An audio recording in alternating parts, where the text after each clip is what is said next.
Hey guys, tonight we begin with a look at another storied franchise, this time the Green Bay Packers. Let me know in the comments where you're tuning in from and what time it is for you, and which other franchises you'd like to explore, baseball or otherwise. It's always fascinating to see who's joining us from around the world. Now, dim the lights. Maybe turn on a fan for that soft background hum. And let's ease into tonight's journey together. There is something ancient about football in Green Bay, something that speaks not just to the game itself, but to the quiet persistence of place, the way a small city can hold onto dreams so tightly that they become woven into the very fabric of its being. When the wind cuts across the frozen tundra of Lambeau Field, it carries with it more than just the bite of Wisconsin winter. It carries the voices of generations, the accumulated weight of hope and heartbreak, triumph and despair, all wrapped together in the green and gold that has become synonymous with something deeper than sport. This is not simply the story of a football team. It is the story of how a community and its representatives became inseparable, how a city of barely 100,000 souls became home to something mythic. It is the story of how the Green Bay Packers transcended the boundaries of mere athletics to become something closer to folklore, written in frozen breath and echoing cheers, in the stubborn loyalty of fans who brave sub-zero temperatures not out of obligation, but out of love.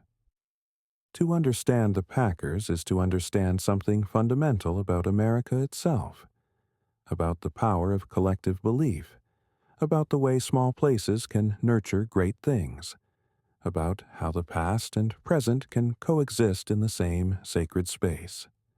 So, settle in, let your mind wander back through the decades, and allow me to unfold for you the story of the Green Bay Packers, told not as mere chronicle, but as meditation, as poetry, as the kind of story that demands to be savored rather than simply consumed. In the beginning, there was only the idea of possibility. The year was 1919, and America was emerging from the shadow of the Great War, a nation hungry for distraction, for something to celebrate. In Green Bay, Wisconsin, a city that existed primarily as a way station for ships carrying lumber and paper, where the Fox River curved through landscapes of industrial pragmatism, a 29-year-old man named Earl Louis Curly Lambeau carried within him a vision that seemed almost absurdly ambitious for such modest surroundings. Lambeau was not a man of means. He worked at the Indian Packing Company, a meat processing plant that filled the air with the earthy smells of commerce and survival. But in the evenings, when the factory whistle had blown and the workers scattered to their homes, Lambeau would gather with friends in the dim light of local establishments and speak of something grander. He spoke of football, not the college game that dominated the sporting consciousness of the era, but professional football, played by men who would be paid for their efforts, who would represent not just themselves, but their community.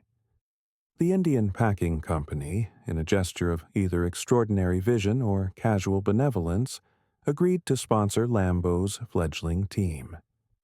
They provided $500 for uniforms and equipment, a sum that might seem laughably small now, but which represented genuine investment, genuine faith in the impossible. And so the Green Bay Packers were born, named not for any grand symbolism, but for the simple, practical reason that the Indian Packing Company had made their existence possible. Those first players were men carved from the same tough timber as their city. They were factory workers and farmers, men who understood physical labor in ways that transcended sport. When they gathered for practice in the empty lots behind buildings, when they ran plays on fields that were more suggestion than reality, they were not simply learning football. They were creating something entirely new. They were proving that professional football could exist beyond the major metropolitan centers, that it could take root in places where people understood the value of hard work and collective effort. The early games were affairs of pure improvisation. There were no modern stadiums, no sophisticated equipment, no television contracts or corporate sponsors. There was only the game itself, played with a ferocity and joy that seemed to spring directly from the soil of Wisconsin. When the Packers faced their opponents, teams from cities like Minneapolis and Rock Island and Decatur, they were not just competing for victories. They were asserting the right of small-town America to participate in something that many assumed belonged only to larger, more sophisticated places. Curly Lambeau himself was both coach and player, a man who embodied the scrappy determination that would come to define the organization. He was not the most physically imposing athlete, nor the most naturally gifted, but he possessed something perhaps more valuable, an unshakable belief that the Packers belonged on any field, against any opponent. When he took the snap and rolled out to pass, when he called plays from the huddle or made strategic decisions from the sideline, he was not just participating in a game. He was laying the foundation for everything that would follow. The city of Green Bay embraced the team with the kind of fierce loyalty that can only emerge from genuine need. These were not fair-weather fans drawn by success, but people who saw in the Packers a reflection of their own struggles and aspirations. When the team played at home, first at East High School, later at various venues around the city, the stands filled not with casual observers, but with true believers. They came in work clothes and Sunday best. They brought their children and their parents. They arrived early and stayed late because what they were witnessing felt like more than entertainment. It felt like destiny unfolding. But even in those early days, there were signs that the Packers represented something larger than their humble origins might suggest. When they played with a sophistication that belied their small-town roots.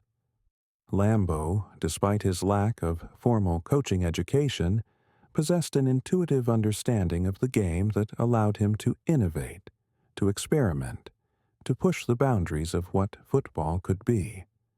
He was among the first coaches to truly embrace the forward pass as more than just a desperate last resort, and his teams developed a reputation for offensive creativity that would become part of their identity.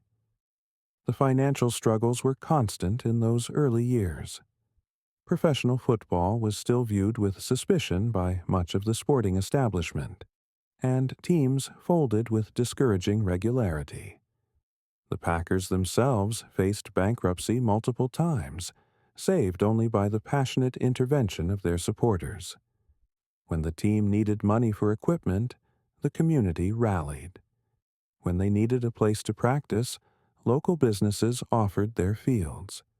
When they needed transportation to away games, fans pooled their resources to make it possible. This was democracy in action, but it was more than that.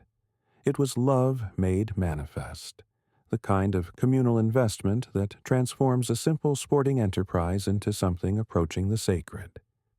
The people of Green Bay did not simply support the Packers. They willed them into existence, season after season, through sheer collective determination.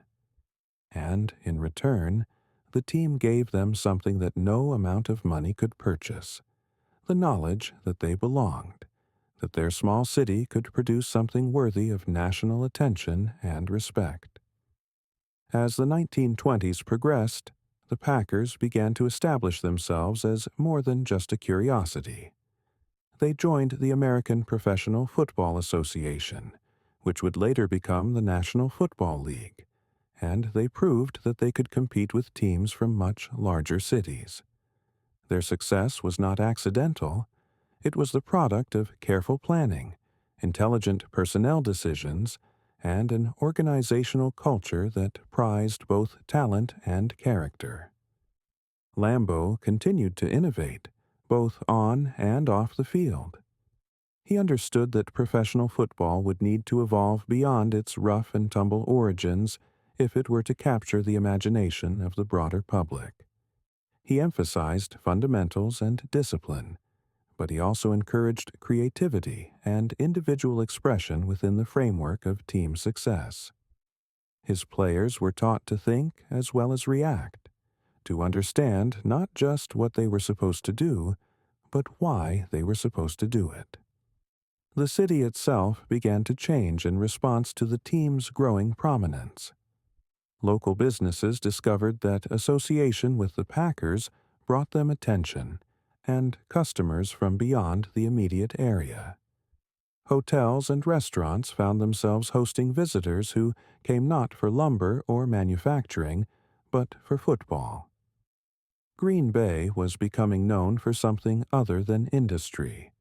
It was becoming known for excellence, for the kind of sporting achievement that captured imaginations far beyond Wisconsin's borders. Yet, through all of this early success, the Packers never lost touch with their essential character. They remained, at heart, a reflection of the community that had created them. Their players were men who understood hard work, who respected both victory and defeat, who carried themselves with the quiet dignity that comes from knowing exactly who you are and where you come from. When they won, they celebrated with appropriate joy. When they lost, they accepted defeat with grace and used it as motivation for improvement. This was the foundation upon which everything else would be built. Not just success, but sustainable success rooted in authentic values and genuine community support. The Packers of the 1920s established patterns of excellence that would endure for decades. But, more importantly, they established a culture that would prove capable of adapting and evolving while never losing sight of its core identity. By the end of the decade, the Green Bay Packers had become something unprecedented in American sports. A small-town team that could compete with anyone, anywhere, under any circumstances. They had proven that geography was not destiny, that determination and intelligence could overcome apparent disadvantages, that community support could substitute for corporate resources. They had become, in short, exactly what Curly Lambeau had envisioned on those long-ago evenings when professional football was nothing more than an impossible dream shared among friends. The 1930s arrived like a promise finally kept. Like all those years of struggle and determination crystallizing into something magnificent.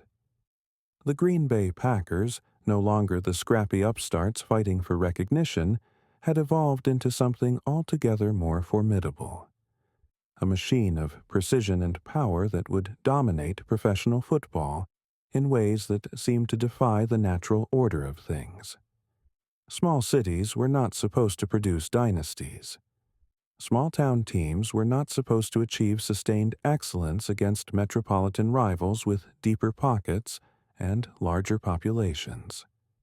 But the Packers had never been particularly interested in what was supposed to happen. Under Curly Lambeau's increasingly sophisticated guidance, the team had become a laboratory for football innovation. The coach had spent the latter part of the 1920s studying the game with the intensity of a scholar, traveling to observe other teams, corresponding with coaches and players, reading everything he could find about strategy and technique. By 1930, he had assembled not just a collection of talented players, but a coherent philosophy of how football should be played. A philosophy that emphasized intelligence over brute force, precision over chaos, teamwork over individual heroics. The centerpiece of this philosophy was the forward pass, which Lambeau had elevated from novelty to art form. While other teams still treated passing as a risky proposition to be attempted only in desperate circumstances, the Packers built their entire offensive identity around the ability to move the ball through the air with consistency and creativity. This was revolutionary thinking for its time, a fundamental reimagining of what football could be. Where other coaches saw danger, Lambeau saw opportunity. Where others saw complexity, he saw efficiency. The players he assembled to execute this vision were themselves works of art. Men who seemed specifically designed for their roles in the grand Packers symphony. At quarterback, there was Red Dunn and later Arnie Herber, whose arm strength and accuracy allowed them to thread passes into spaces that other quarterbacks wouldn't even consider attempting. At end, there was Don Hutson. But Hutson deserves more than passing mention, for he would become something approaching football mythology made flesh. Don Hutson arrived in Green Bay in 1935, like a visitor from the future. A player whose skills seemed so advanced compared to his contemporaries that he appeared to be playing an entirely different game. He was tall and lean, with hands that seemed magnetized to footballs, and a running style that combined blazing speed with an almost supernatural ability to change direction without losing momentum. But perhaps most remarkably, Hutson possessed an understanding of pass patterns and timing that was decades ahead of its time. When Hutson ran his routes, he was not simply trying to get open. He was conducting a complex dance with the defense, using subtle movements and precise timing to create opportunities where none had existed moments before. He would start one way, then cut another, using his body language and foot speed to keep defenders guessing until the moment when separation became inevitable. And when the ball arrived, thrown with perfect anticipation by quarterbacks who had learned to trust his ability to be exactly where he was supposed to be, Hutson would pluck it from the air with the casual confidence of a man gathering fruit from his own tree. The statistics that Hutson compiled during his career would remain virtually unmatched for decades. In 1942, he caught 74 passes for 1,211 yards and 17 touchdowns. Numbers that were so far beyond what anyone else was achieving that they seemed to belong to a different sport entirely. But statistics, impressive as they were, could not capture the full impact of what Hutson brought to the Packers. He changed the way defenses had to prepare, the way coaches had to think, the way fans understood what was possible on a football field. Around Hutson, Lambeau constructed teams that were marvels of balance and depth. The offensive line was anchored by men like Mike Michalski and Cal Hubbard, players who combined size and strength with the kind of intelligence necessary to execute complex blocking schemes. The backfield featured runners like Clark Hinkle, whose style of play embodied everything that made the Packers special. He was tough without being reckless, creative without being undisciplined, individually excellent without ever forgetting that football was ultimately a team game. Hinkle deserves particular attention, for he represented the perfect synthesis of Packer values and Packer effectiveness.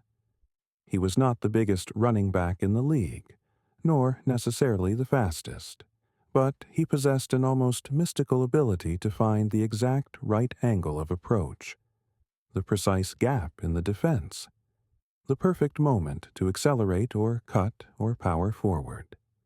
When he carried the ball, it was with the confidence of a man who understood not just his own capabilities, but the capabilities of every other player on the field. He knew when his blockers would create space, when his teammates would occupy defenders, when the defense would be expecting one thing and he could deliver another. The championship seasons came in waves during this period. 1930, 1931, and 1936. Each title earned through a combination of superior preparation, exceptional execution, and that indefinable quality that separates good teams from great ones. These were not fluky victories or fortunate accidents, but the natural result of organizational excellence functioning at its highest level. When the Packers took the field during these championship seasons, they carried themselves with the quiet confidence of professionals who had done their homework, who had prepared for every possible scenario, who understood exactly what they were capable of achieving. The 1930 championship was perhaps the most satisfying, coming as it did after years of near misses and what-ifs. The Packers finished the regular season with a record of 10-3-1.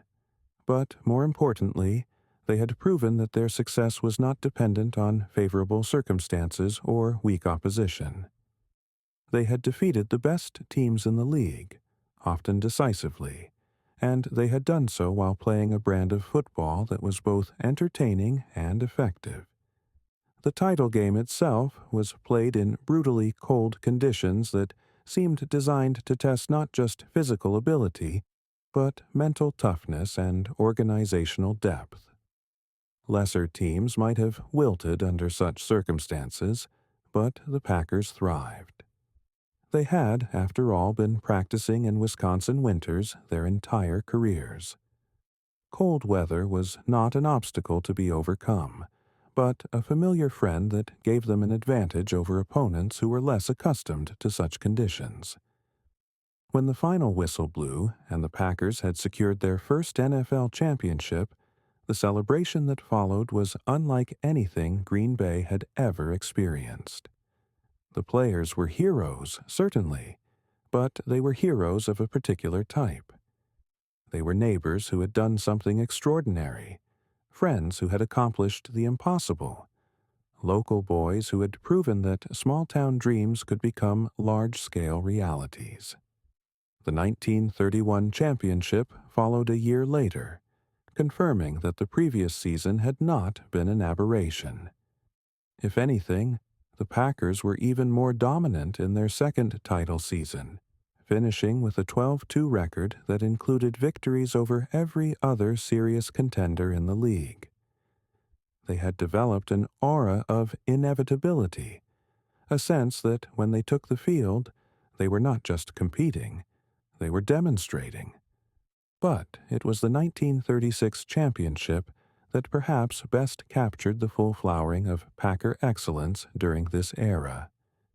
By then, Hudson was in his second season and beginning to redefine what was possible at the receiver position.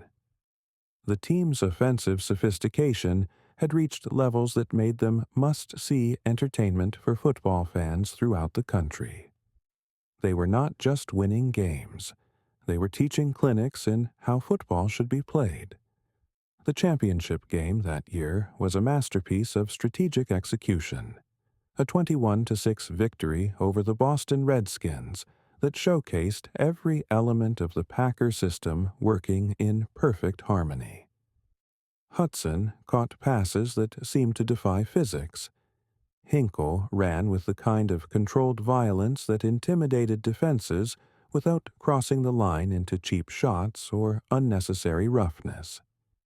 The offensive line created blocking schemes so sophisticated that they looked choreographed.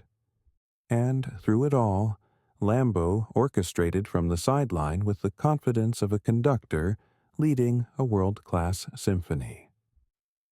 What made these championship seasons particularly remarkable was the way they elevated not just the team, but the entire community of Green Bay.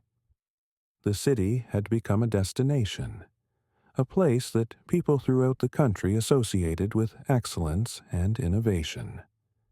Local businesses thrived as visitors came to see what all the fuss was about.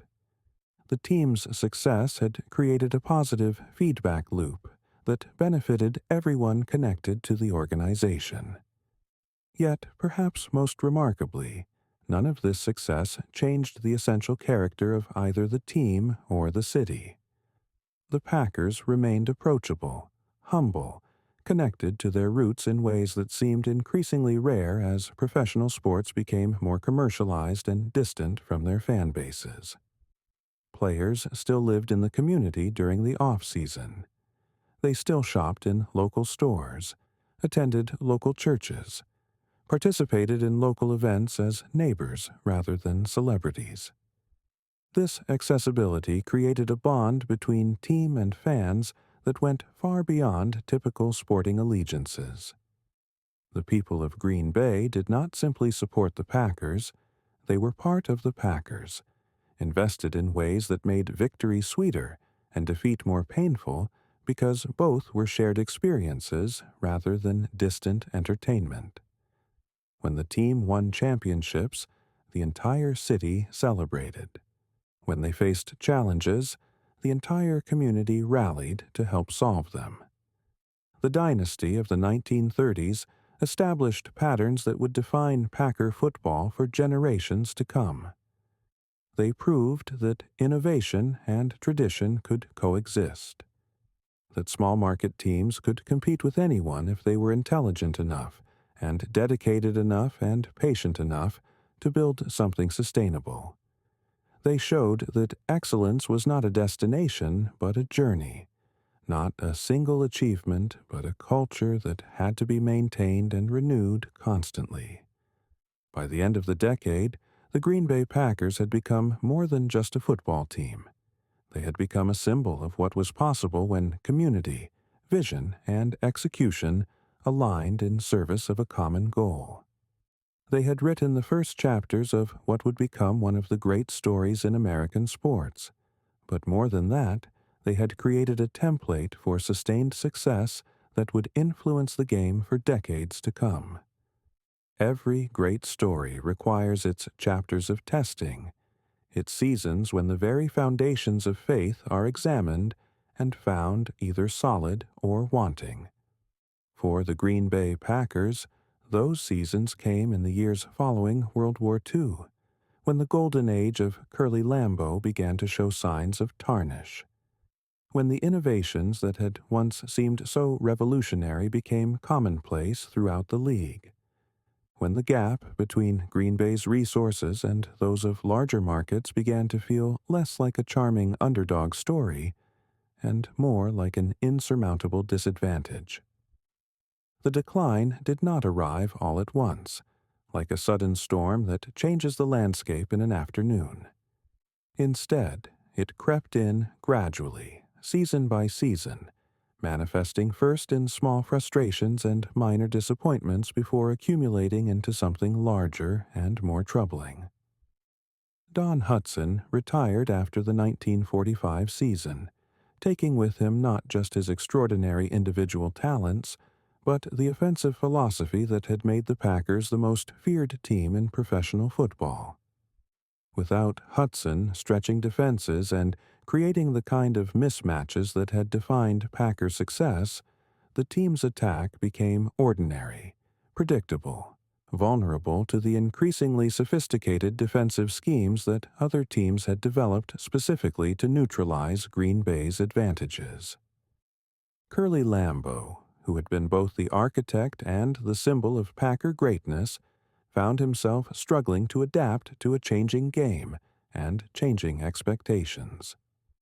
The man who had once been celebrated as a visionary now seemed trapped by his own success, unable or unwilling to evolve beyond the methods that had served him so well for so many years. His autocratic coaching style, which had been acceptable when it produced championships, became a source of friction and resentment as losses accumulated, and players began to question decisions that no longer seemed to serve the team's best interests. The organizational structure that had once seemed so perfectly suited to Green Bay's unique circumstances also began to reveal its limitations. The community ownership model that had sustained the team through its early struggles was not designed for the kind of professional management that the increasingly competitive NFL demanded. Decision-making processes that had worked when the league was smaller and less sophisticated became cumbersome and inefficient when applied to the complex logistical and financial challenges of modern professional sports. The late 1940s and early 1950s became exercises in diminishing returns, seasons when hope began each summer with genuine optimism, but ended each winter with familiar disappointment. The Packers were no longer terrible. They were something perhaps worse from a fan's perspective, perpetually mediocre, competitive enough to avoid complete humiliation, but never quite good enough to challenge for championships. They won some games and lost others. They showed flashes of their former brilliance followed by long stretches of ordinary performance. They remained relevant without ever becoming important. For the players who lived through this transition, the experience must have been particularly difficult. Men who had come to Green Bay expecting to participate in something special instead found themselves caught in an organization that seemed to have lost its sense of direction. The tradition of excellence that had once made Packer football appointment viewing had devolved into something closer to obligation. Fans still came to games, but they came out of loyalty rather than excitement, out of habit rather than anticipation. The departure of Curly Lambeau in 1950 marked the end of an era in the most literal sense possible. The man who had founded the franchise, who had coached it through its greatest triumphs, who had become synonymous with everything the Packers represented, was gone. His exit was not graceful or celebratory, but rather the kind of messy, political affair that leaves everyone involved feeling bruised and unsatisfied. Lambeau felt unappreciated and constrained. The organization felt that he had become inflexible and out of touch. The fans felt abandoned and uncertain about what would come next. The coaches who followed Lambeau, Gene Ronzani, Liesl Blackburn, Ray McLean, were competent men who understood football and worked hard to return the team to prominence. But they faced challenges that went beyond the typical difficulties of coaching professional athletes. They were trying to rebuild not just a team, but a culture, not just a roster, but an identity. The Packers needed more than better players or smarter strategies. They needed to rediscover what made them special, what had once set them apart from every other franchise in professional sports. The 1950s became a decade of earnest effort and consistent disappointment. The team would show signs of improvement in one area only to regress in another. They would develop promising young players who would then leave for opportunities elsewhere. They would implement new systems and strategies that would work for a while before opposing teams figured out how to neutralize them. They were like a man trying to recapture a dream he could remember only in fragments, knowing that something wonderful had once been possible but unable to quite recreate the conditions that had made it so. The fans during this period deserve particular recognition for their loyalty and patience. It would have been easy, perhaps even reasonable, for them to lose interest, to find other ways to spend their Sunday afternoons, to conclude that the great days were behind them and unlikely to return. Instead, they continued to fill the stands at Lambeau Field, continued to follow the team through road trips and television broadcasts, continued to believe that somehow, some way, the magic would return. This faith was not blind optimism or willful ignorance. It was something deeper and more substantial, a recognition that the Packers were not just a football team, but an integral part of what made Green Bay special, part of the community's identity and self-understanding.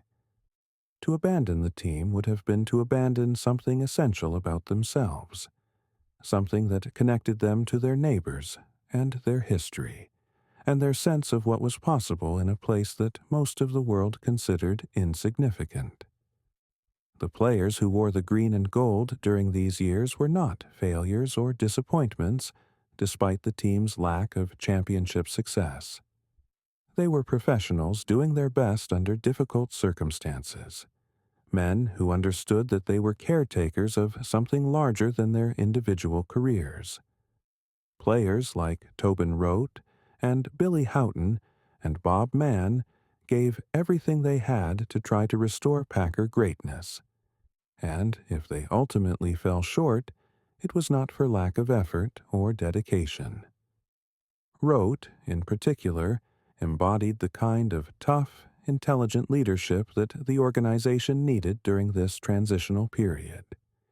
He was not the most physically gifted quarterback in the league, but he possessed the kind of competitive fire and tactical understanding that reminded older fans of what Packer football was supposed to look like.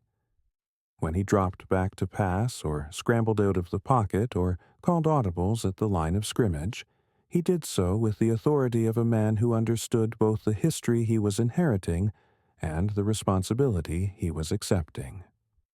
The defense during these years featured players like Dave Hanner and Bill Forrester, men who approached their jobs with the kind of workmanlike professionalism that had always characterized Packer football at its best. They may not have been making Pro Bowls or attracting national attention, but they were maintaining standards, keeping the organization connected to its traditions of toughness and preparation and mutual accountability. Perhaps most importantly, the wilderness years taught the organization and its supporters valuable lessons about the nature of success and failure, about the difference between temporary setbacks and permanent decline, about the importance of maintaining faith even when evidence suggests that faith might be misplaced. The Packers learned that excellence is not a permanent condition but a temporary achievement that must be earned again and again, season after season, year after year.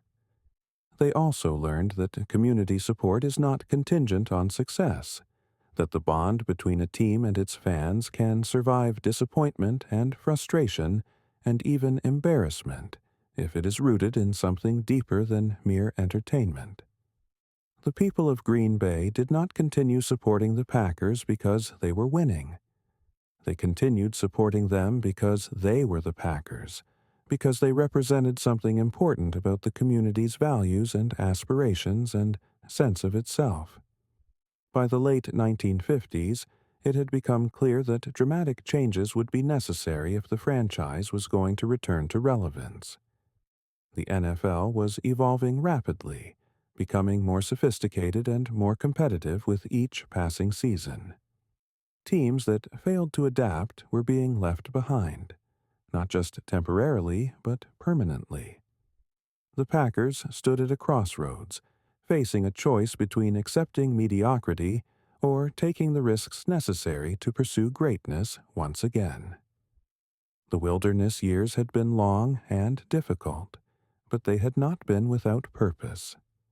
They had tested the organization's commitment to its core values, its willingness to persevere through adversity, its capacity to maintain hope in the face of evidence that suggested hope might be foolish. Most importantly, they had prepared the way for what would come next, not by solving all the team's problems, but by clarifying exactly what needed to be done and creating the sense of urgency necessary to do it. When salvation finally arrived in Green Bay, it would do so in the form of a man who understood both the weight of Packer tradition and the requirements of modern football success. But that is a story for the next chapter, a story of redemption that was made possible by the faithful endurance of those who had never stopped believing that better days would come. In the winter of 1959, when the snow lay thick across the fields and parking lots of Green Bay, and the wind carried with it the particular bite that comes only in the depths of a Wisconsin winter, a man arrived who would change not just the fortunes of the Packers, but the very language we use to discuss excellence in American sports. Vincent Thomas Lombardi came to Green Bay not as a conquering hero or a celebrated savior, but as an assistant coach looking for his first opportunity to lead, a man in his 40s who had spent decades learning his craft in relative obscurity and was finally ready to demonstrate what all that patient preparation had produced. Lombardi carried with him more than just football knowledge, though his understanding of the game was indeed profound and comprehensive. He brought a philosophy, a complete worldview about what was required to transform potential into performance, about how individual talent could be forged into collective greatness, about the relationship between preparation and achievement that went far beyond the boundaries of sport and touched on fundamental questions of human nature and possibility. His first meetings with the players revealed a man who spoke with the authority of absolute conviction, whose every word seemed chosen with surgical precision, whose presence filled rooms with the kind of concentrated intensity that made casual conversation impossible. When Lombardi talked about football, he was not merely discussing strategy or technique. He was articulating a vision of what it meant to pursue perfection with single-minded dedication, what it required to subordinate individual desires to collective goals, what it took to transform good intentions into extraordinary results. "Gentlemen," he would say, his voice carrying the kind of quiet authority that made even the most accomplished veterans listen carefully. "We are going to relentlessly chase perfection, knowing full well we will not catch it, because nothing is perfect. But we are going to relentlessly chase it, because in the process we will catch excellence. I am not remotely interested in just being good." This was not motivational speaking in the conventional sense. This was philosophy made practical, abstract concepts, transformed into daily demands that would reshape not just how the Packers played football, but how they understood themselves and their responsibilities to each other. Lombardi had looked at the roster he inherited and seen not just individual players with various strengths and weaknesses, but raw material that could be molded into something approaching perfection if the proper methods were applied with sufficient intensity and consistency. The transformation did not happen overnight. The first season, 1959, was a modest improvement over what had come before. A 7-5 record that suggested progress without promising miracles. But those who watched carefully could see that something fundamental had changed in the way the Packers approached their work. Practices were no longer casual affairs where players went through familiar motions. They became laboratories for precision, workshops where every movement was analyzed and refined, where mistakes were not just corrected, but eliminated through repetition so thorough that correct execution became instinctive. Lombardi's system was built around concepts that seemed almost absurdly simple at first glance. Run the ball effectively, stop the other team from running, execute basic plays with flawless technique, never make mental errors that gave opponents unearned advantages. But simplicity, as the players quickly discovered, was not the same as ease. Each element of the Lombardi system required a level of technical mastery and mental discipline that most of them had never encountered in their football careers. The famous power sweep, which would become the signature play of the Lombardi era, exemplified this philosophy of excellence through perfect execution. On paper, it was nothing revolutionary.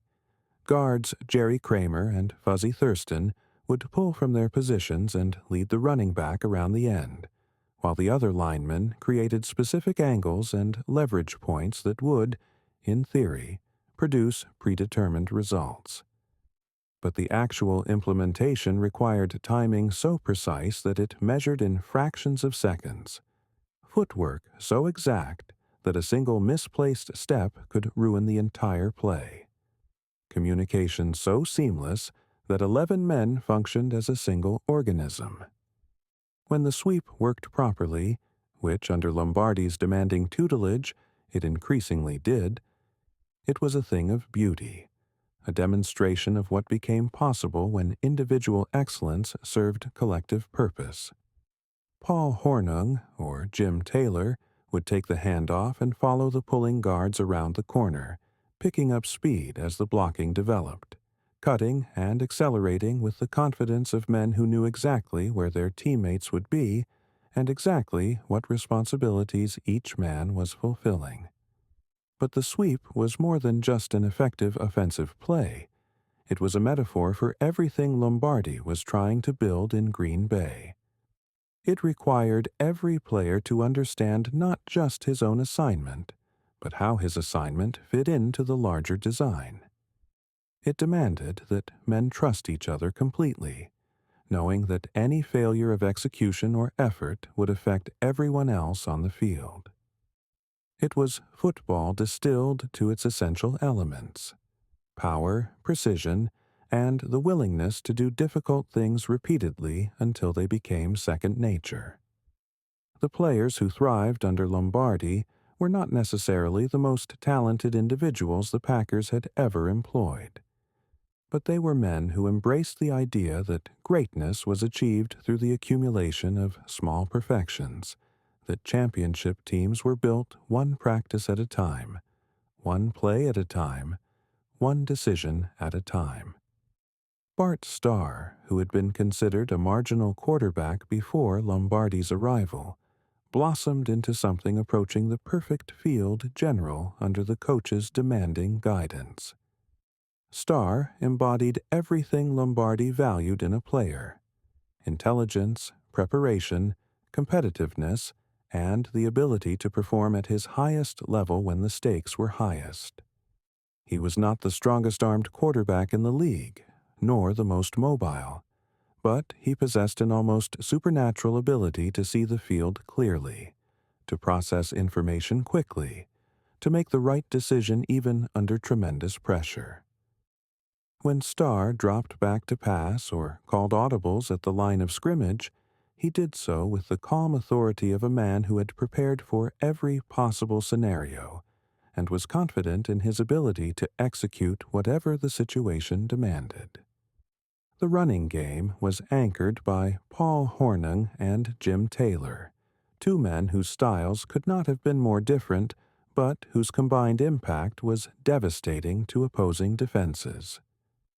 Hornung, the golden boy from Notre Dame, brought an almost casual elegance to his play, running with the kind of fluid grace that made difficult moves look effortless. Taylor, by contrast, was power personified, a compact locomotive who seemed to gain strength as games progressed, who punished would-be tacklers with a ferocity that made defense a genuinely hazardous occupation. But perhaps the most complete embodiment of Lombardi's philosophy could be found in the offensive line, where men like Forrest Gregg and Jerry Kramer and Jim Ringo transformed themselves from good players into great ones through sheer dedication to craft.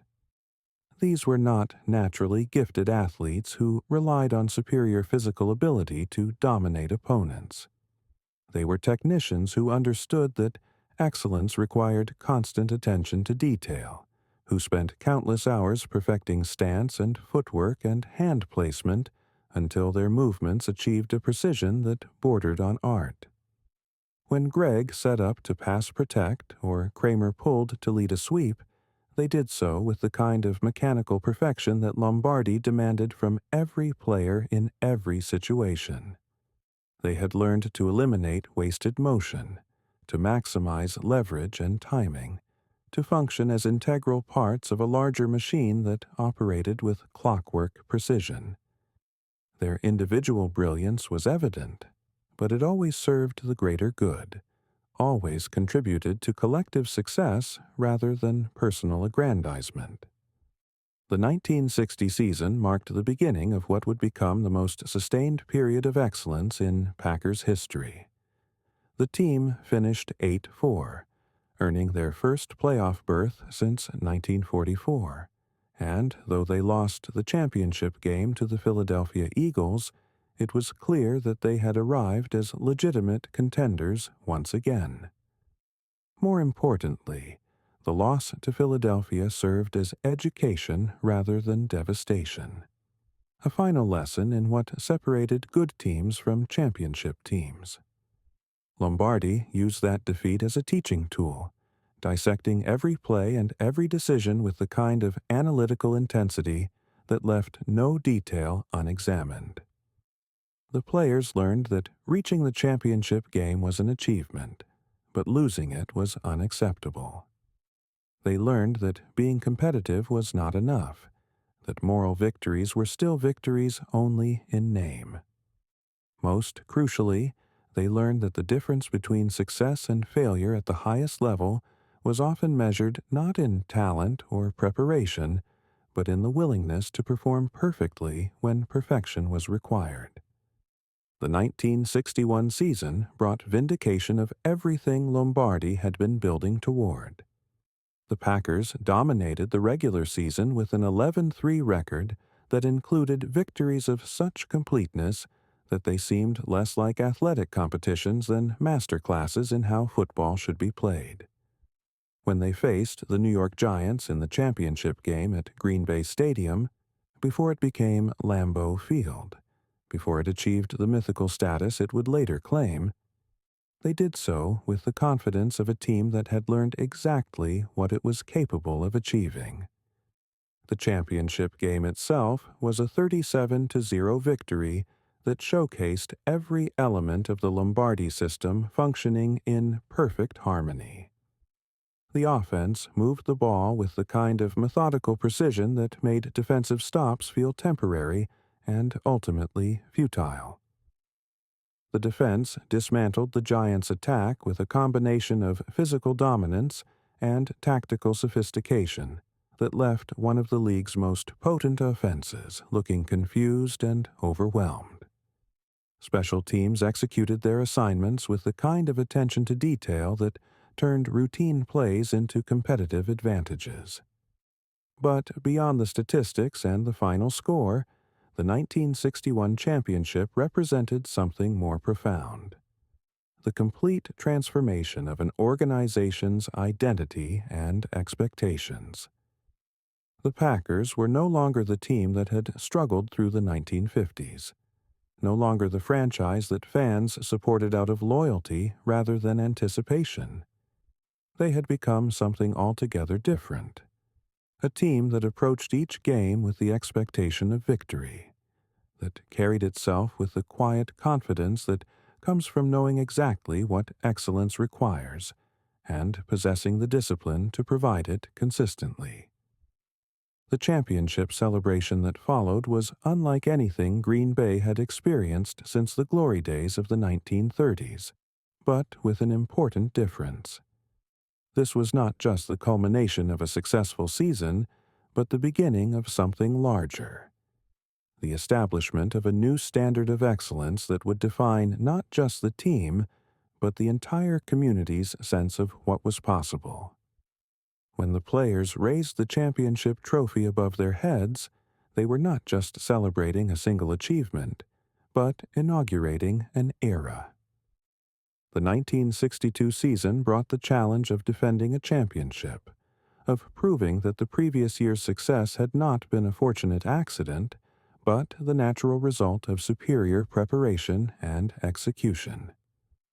Lombardi understood that repeating as champions would require even more focus and dedication than winning the first title had demanded. Teams would be preparing specifically for the Packers now, studying their tendencies and weaknesses with the kind of intensity previously reserved for their own self-improvement. The target that had once been on other teams' backs had shifted to Green Bay. The response was characteristically thorough and uncompromising.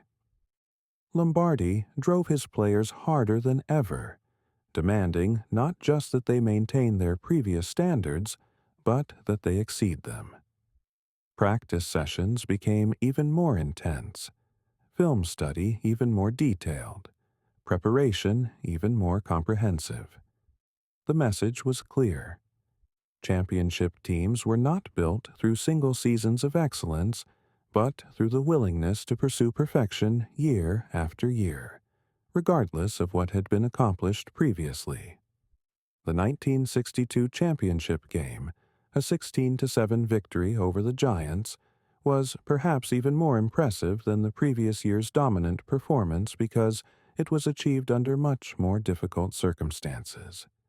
The game was played in brutal conditions, sub-freezing temperatures, howling winds, and a field that resembled a skating rink more than a football facility. These were the kinds of conditions that could neutralize superior talent and make games unpredictable affairs decided by luck rather than skill. But the Packers thrived in the frozen chaos, demonstrating that their excellence was not dependent on favorable circumstances or ideal conditions. They had prepared for everything, including the possibility that the game would be decided by who could best adapt to adversity. When the wind made passing treacherous, they relied on their running game and their defense. When the footing became uncertain, they adjusted their techniques without sacrificing their fundamental approaches. When the cold made every movement painful, they drew on the mental toughness that Lombardi had been building for 3 years. The back-to-back championships established the Packers as the premier franchise in professional football. But, more importantly, they validated Lombardi's philosophy that excellence was not an accident, but the predictable result of doing things correctly, consistently, and completely. Other teams might have more individual talent, or larger budgets, or more favorable circumstances, but no team in the league was better prepared, better coached, or more committed to the idea that winning was a choice rather than a hope. The 1963 season tested this philosophy in ways that previous years had not. The team struggled through injuries and inconsistent play, finishing with a disappointing 11-1 record that was excellent by most standards, but felt like failure compared to the previous 2 seasons. They lost to the Chicago Bears in the playoffs, ending their championship run and forcing Lombardi to confront the reality that even the most perfectly constructed systems could be undermined by factors beyond anyone's control. But rather than viewing the 1963 setback as evidence that his methods were flawed, Lombardi used it as motivation to refine and improve them. He studied the season's failures with the same intensity he had devoted to its successes, identifying areas where the team could become more resilient, more adaptable, more capable of maintaining its standards even when faced with unexpected challenges. The loss to the Bears was not a reason to abandon the pursuit of perfection, but a reminder that perfection required constant vigilance and continuous improvement. The mid-1960s brought a series of seasons that established the Packers as not just a great team, but a dynasty in the truest sense of the word. They won championships in 1965, 1966, and 1967. Each title earned through a slightly different combination of circumstances and challenges, but all reflecting the fundamental principles that Lombardi had been instilling since his arrival in Green Bay. The team had learned to win in different ways, sometimes through overwhelming offensive dominance, sometimes through defensive superiority, sometimes through sheer force of will when talent and preparation reached their limits. The 1965 championship was perhaps the most satisfying because it represented a return to the pinnacle after the disappointment of 1963 and 1964. The team had reloaded rather than rebuilt, adding new players who understood and embraced the Packer culture while maintaining the core group that had established the franchise's championship tradition. when they defeated the Cleveland Browns 23-12 in the title game. They did so with the kind of complete team performance that had become their signature. Balanced offense, dominant defense, flawless execution of special teams, and the intangible sense that they were operating on a level that their opponents simply could not match. But it was the 1966 and 1967 seasons that would cement the Packers' place in football immortality, not just because of what they accomplished on the field, but because of how they accomplished it. These were the seasons when Lombardi's pursuit of perfection achieved its fullest expression, when every element of his philosophy came together to produce something that transcended sport and entered the realm of art. December 31st, 1967. The words alone carry weight now, decades later, like incantation or prayer, like the kind of date that divides history into before and after. On that bitter Sunday afternoon in Green Bay, when the temperature plunged to 13 degrees below zero and the wind chill drove the effective temperature down to -48, when the heating system beneath the Lambeau field turf failed and turned the playing surface into a sheet of ice that resembled a frozen pond more than a football field. Something transcendent occurred that would forever change how we understand the relationship between human will and seemingly impossible circumstances. The Green Bay Packers faced the Dallas Cowboys in the NFL championship game, with the winner advancing to face the Oakland Raiders in what would become known as Super Bowl II. But the stakes that day went beyond even championship implications. This was the culmination of the Lombardi era, the final opportunity for a group of men who had dedicated themselves to the pursuit of perfection to demonstrate that their years of sacrifice and preparation had produced something that could survive even the most extreme test that nature and circumstance could provide. The game itself has been mythologized to such an extent that it can be difficult to separate fact from legend, performance from poetry. But the essential truth remains undiminished by the passage of time. On that frozen afternoon, the Packers played football at a level that seemed to transcend the normal limitations of human ability, finding ways to execute complex plays and maintain precise timing under conditions that should have made such things impossible. The cold was not just uncomfortable, it was genuinely dangerous, the kind of temperature that could cause frostbite within minutes of exposure, that made breathing painful and movement difficult, that challenged the basic physiological functions necessary for athletic performance. Players on both teams struggled with equipment that had frozen solid, with footballs that felt like rocks, with footing so treacherous that simply standing upright required constant attention and adjustment.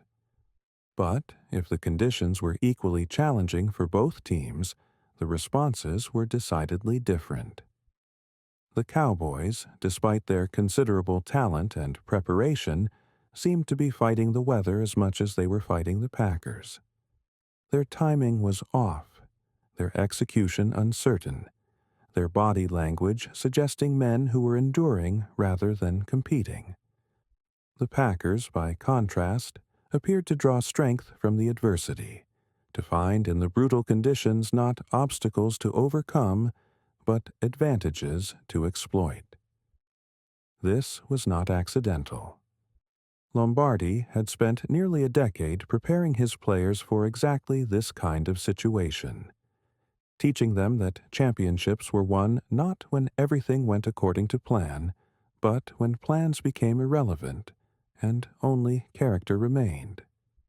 He had drilled them endlessly in cold weather, had made practicing in difficult conditions a routine part of their preparation, had convinced them that Wisconsin winters were not hardships to be endured, but competitive advantages to be leveraged.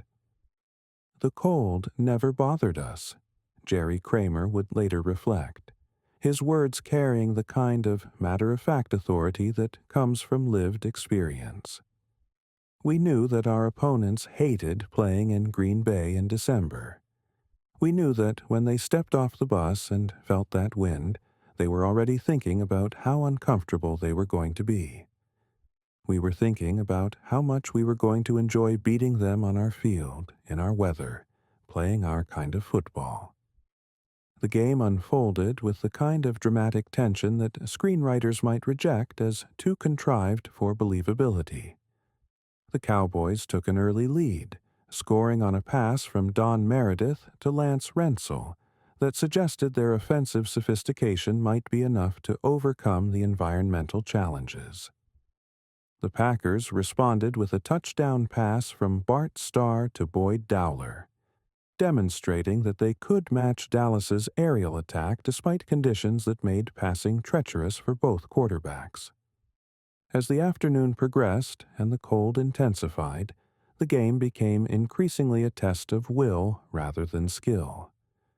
Both teams struggled with basic execution as equipment failed and muscles cramped, and the ice-covered field made cutting and acceleration exercises in controlled falling rather than athletic movement.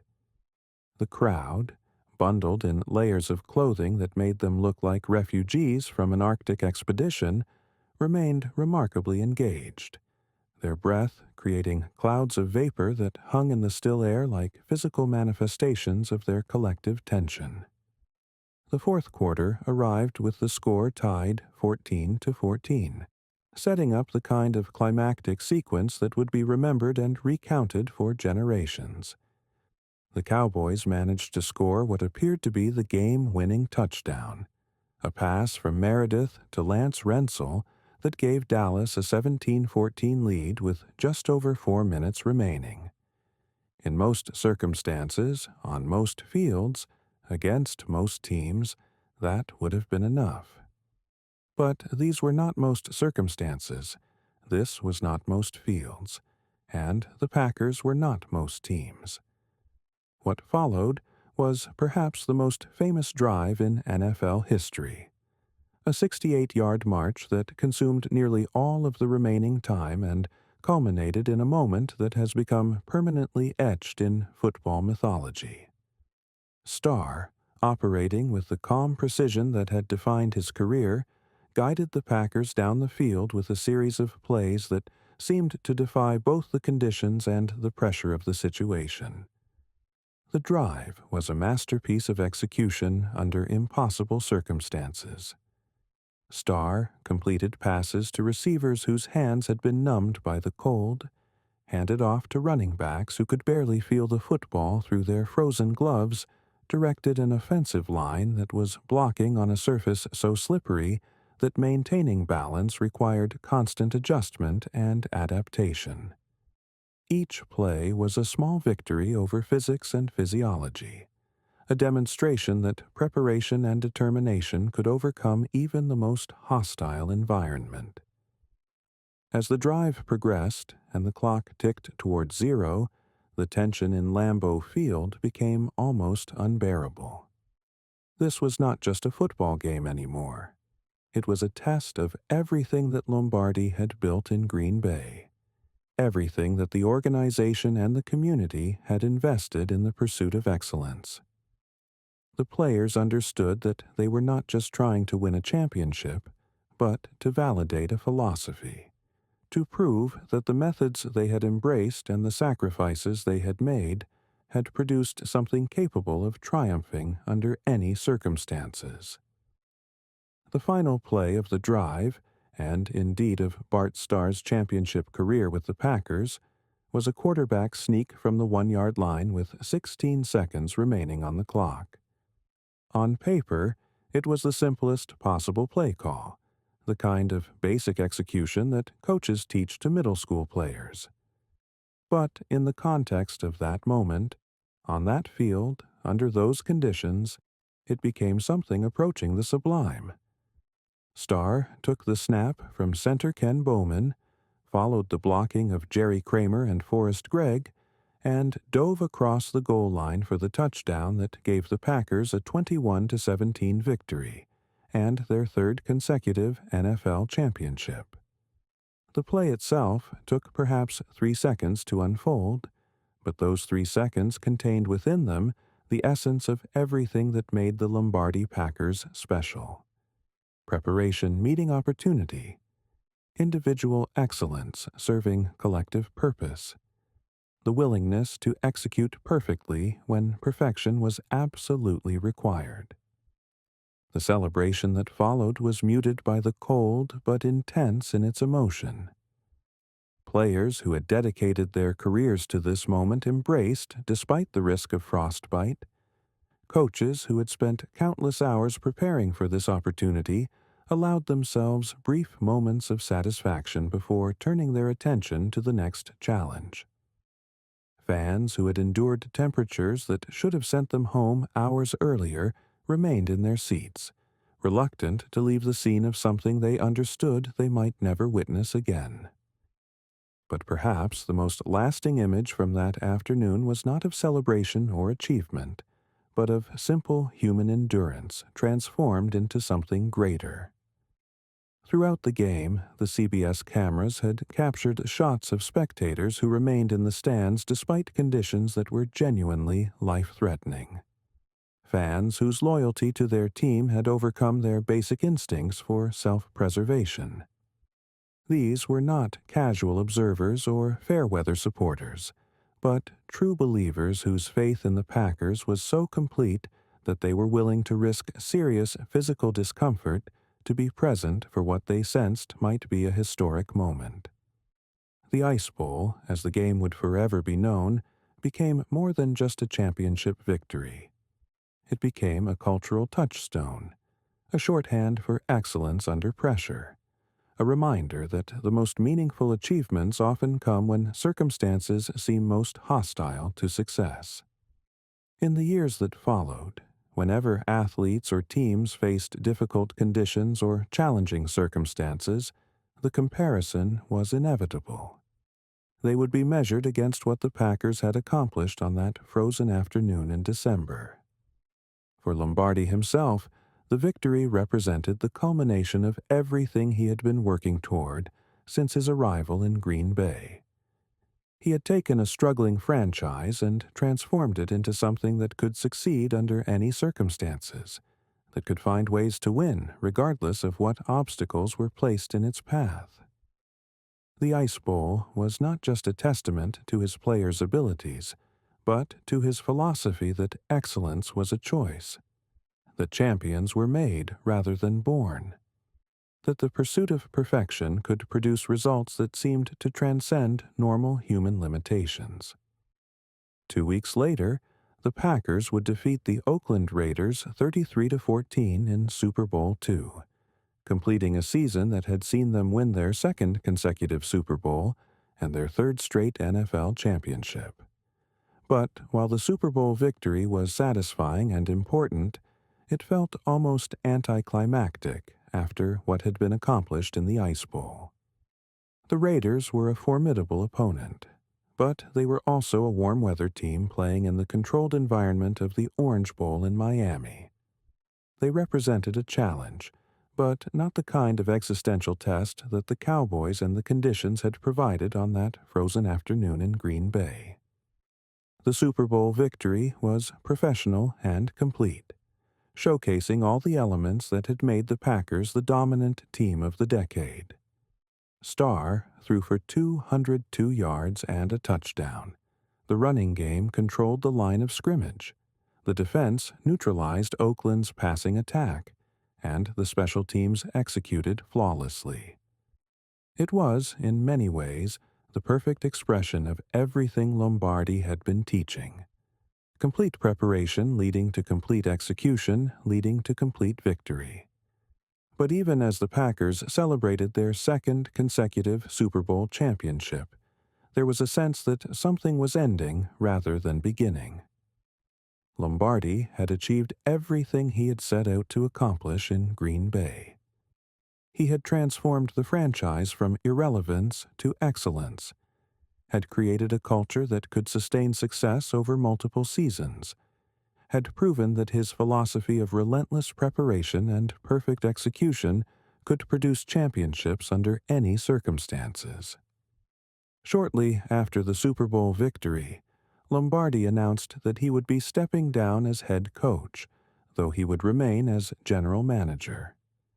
The man who had become synonymous with Packer football, who had turned his name into a synonym for excellence, who had created something that transcended sport and entered the realm of mythology, was passing the torch to others.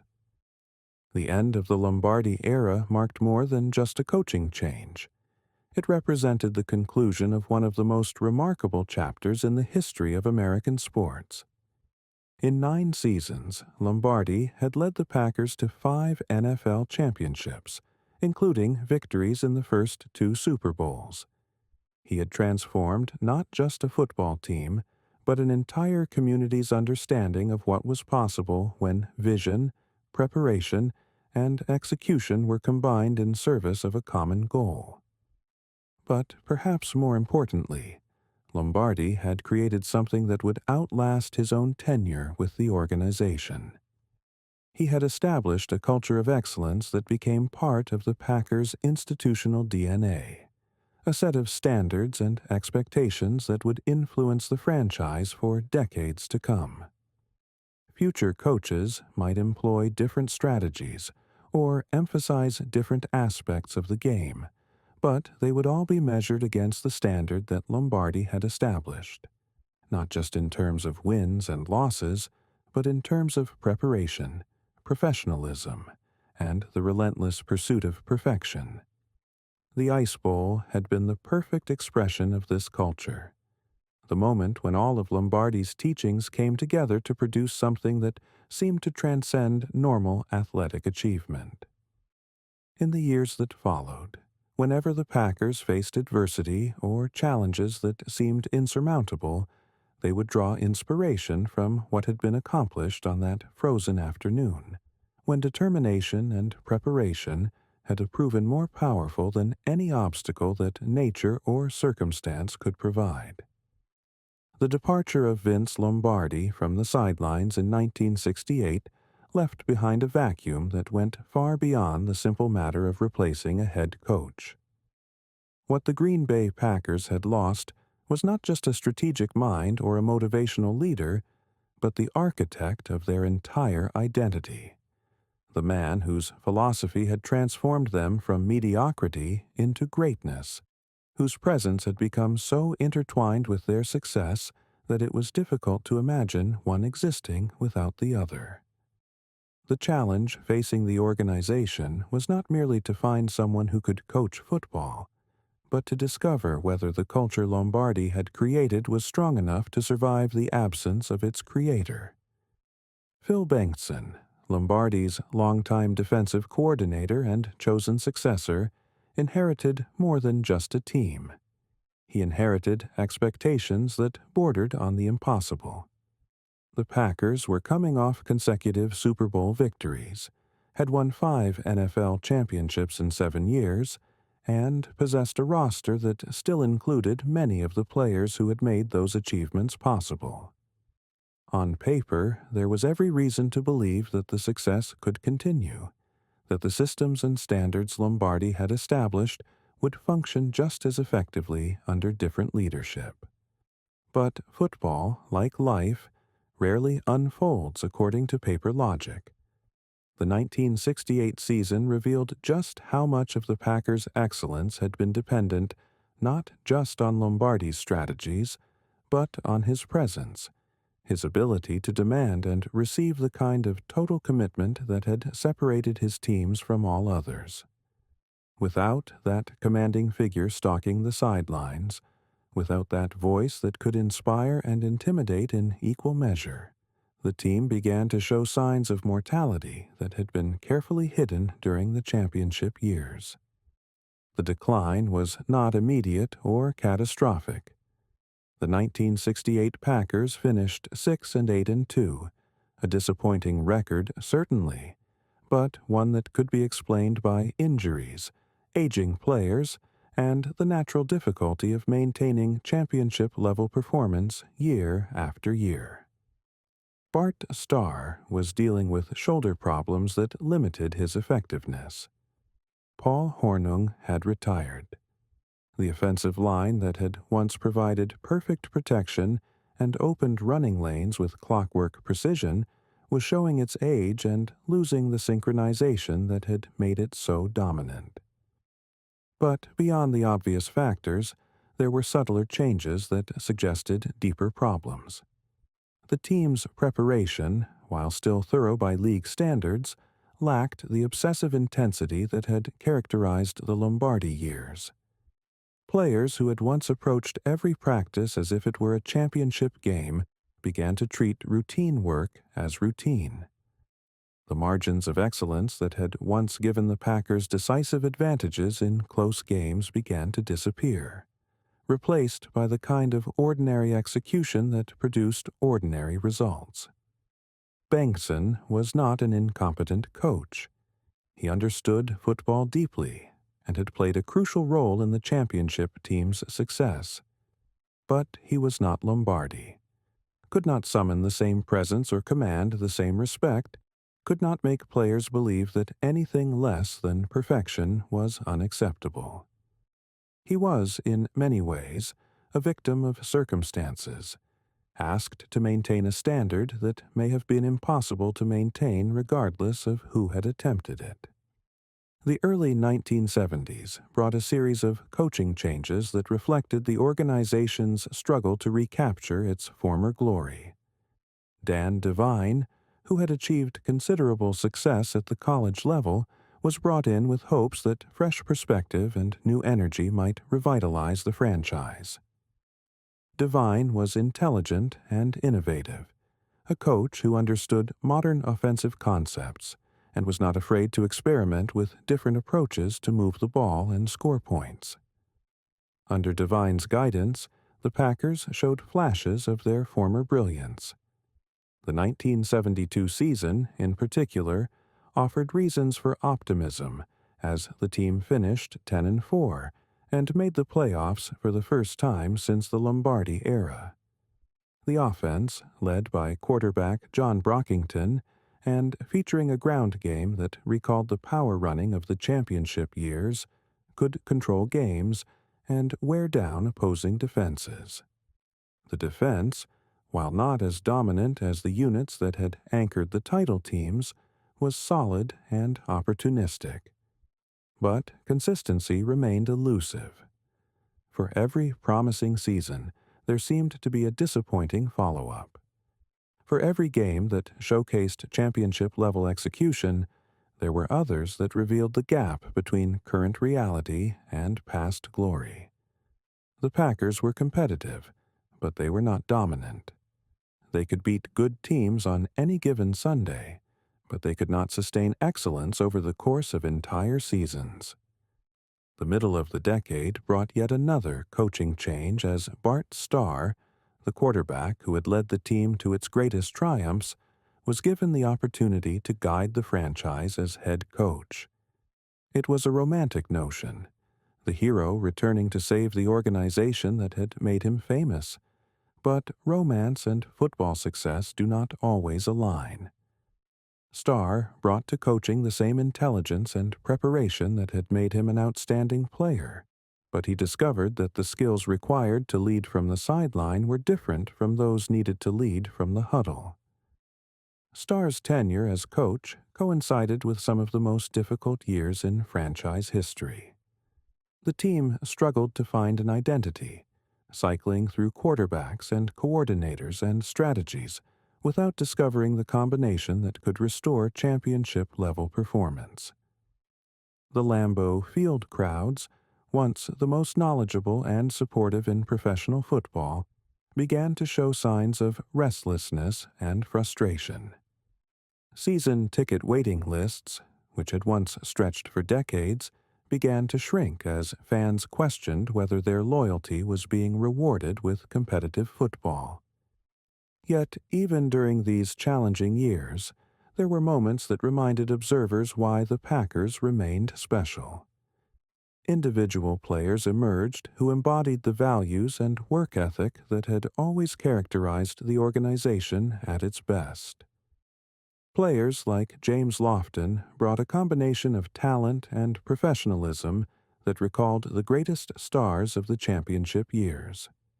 The offensive line, anchored by players like Greg Koch, maintained the tradition of physical excellence and technical precision that had always been a Packer hallmark. Lofton, in particular, represented hope for the future during what were otherwise frustrating times. His speed and route-running ability reminded fans of what it looked like when individual brilliance served team success, when natural talent was enhanced by the kind of preparation and commitment that the organization had always demanded from its players.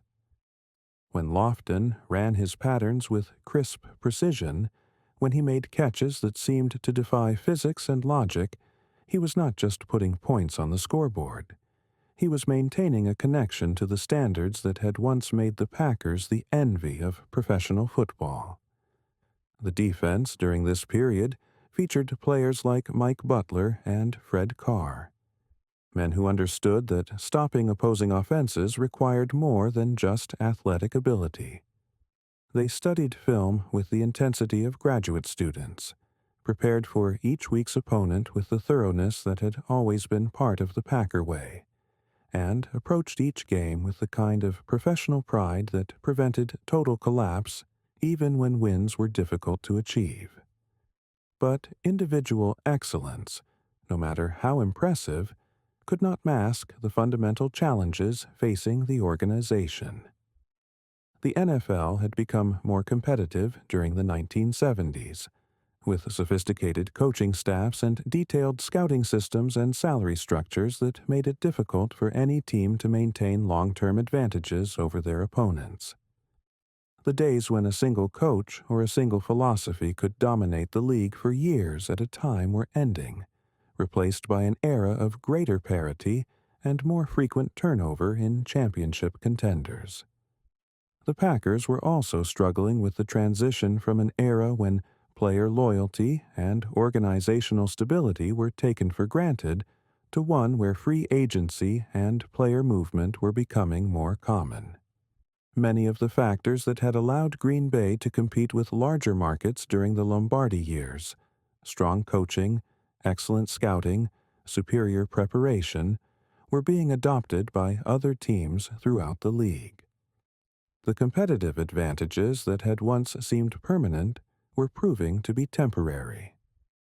The late 1970s and early 1980s brought more coaching changes and continued searching for the right combination of leadership and strategy that could return the franchise to relevance. Forrest Gregg, another link to the championship years, was brought in with hopes that his understanding of Packer tradition might provide the foundation for renewed success. Gregg had been one of the greatest offensive linemen in team history, a player who embodied everything that Lombardi had valued about football and competition and the pursuit of excellence. As a coach, Gregg tried to recreate some of the intensity and attention to detail that had characterized the championship teams. He demanded crisp execution, thorough preparation, and the kind of professional comportment that had always been part of the Packer identity. His teams showed improvement in certain areas, particularly in terms of physical toughness and fundamental soundness, but they still struggled to achieve the kind of consistent success that fans had come to expect.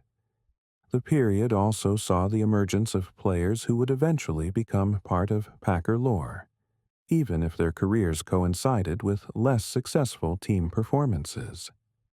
Players like Lynn Dickey brought exceptional arm strength and field vision to the quarterback position, demonstrating that the franchise could still attract and develop talent at the most important position on the field.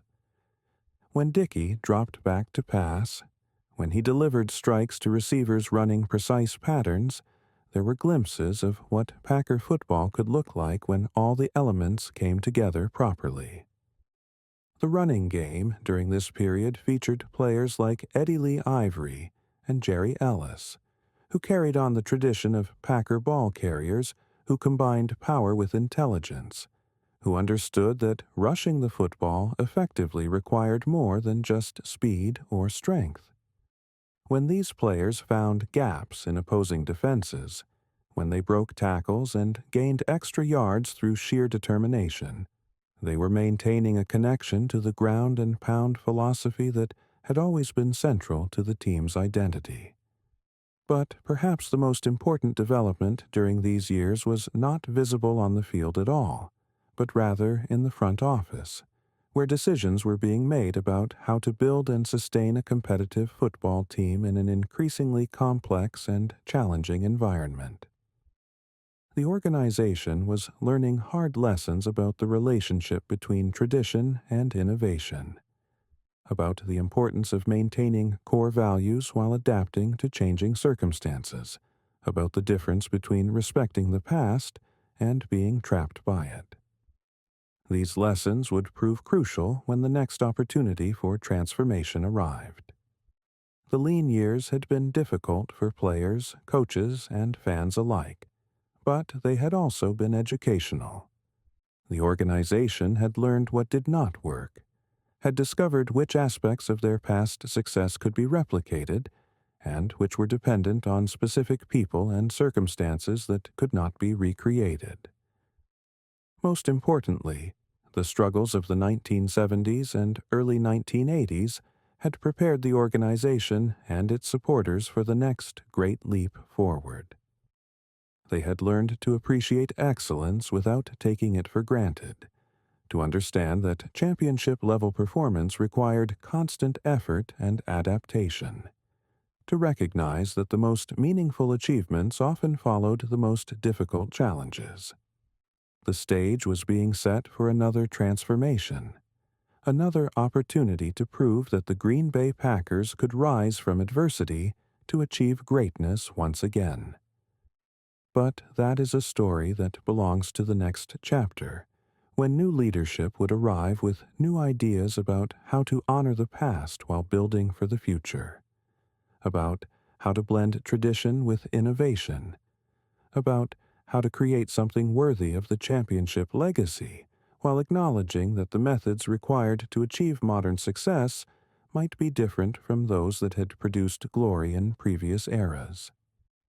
In the summer of 1992, when most of the football world was focused on established stars and proven commodities, the Green Bay Packers made a decision that seemed almost quaint in its simplicity. They traded a first-round draft pick to the Atlanta Falcons for a second-year quarterback who had thrown exactly 4 passes in his professional career. Brett Lorenzo Favre arrived in Green Bay not as a heralded savior or a carefully cultivated prospect, but as a raw talent wrapped in uncertainty, a player whose potential was matched only by the questions surrounding his ability to harness his considerable gifts in service of winning football. The trade itself raised eyebrows throughout the league. First-round picks were precious commodities in the NFL, particularly for a franchise like the Packers that had been struggling to find its way back to relevance. To exchange such valuable currency for an unproven player seemed like either inspired vision or desperate gamble, depending on one's perspective. But Ron Wolf, the general manager who had engineered the deal, saw something in Favre that others had missed. Not just arm strength or mobility, but an indefinable quality that suggested greatness might be possible if the right environment and circumstances could be provided. Favre's first appearance as a Packer came almost by accident, when starting quarterback Don Majkowski suffered an injury during a game against the Cincinnati Bengals in September 1992. The young quarterback entered the game with his team trailing and the season hanging in the balance, and what followed was a performance that seemed to announce the arrival of something unprecedented in professional football. Favre threw a touchdown pass with less than a minute remaining to give the Packers a victory. But more than the statistics, it was the manner of his play that captured attention. Here was a quarterback who seemed to operate according to different rules than his contemporaries, who could create opportunities where none had existed moments before, who possessed the kind of improvisational brilliance that turned potential disasters into spectacular successes. When Favre scrambled out of the pocket to avoid a rush, when he threw passes from impossible angles while off balance and under pressure, when he made decisions that defied conventional wisdom but somehow produced positive results, he was not just playing quarterback. He was reinventing what the position could be. Mike Holmgren, who had been hired as head coach the same year Favre arrived, understood immediately that he had inherited something special. Holmgren brought with him an offensive philosophy learned under Bill Walsh with the San Francisco 49ers, a system built around precision timing and disciplined execution, and the gradual accumulation of advantages through superior preparation and technique. On paper, Favre seemed like an odd fit for such a structured approach. His instincts leaned toward improvisation rather than adherence to predetermined patterns, toward creativity rather than predictability. But Holmgren recognized that genius often comes in forms that do not fit conventional templates, and he set about the delicate task of channeling Favre's natural gifts without diminishing the spontaneity that made him special. The process was like teaching a jazz musician to play classical music while preserving his ability to improvise. It required patience, understanding, and the wisdom to know when to insist on discipline and when to allow freedom. The results of this collaboration became evident gradually, as Favre learned to operate within Holmgren's system while maintaining the aggressive instincts that made him dangerous.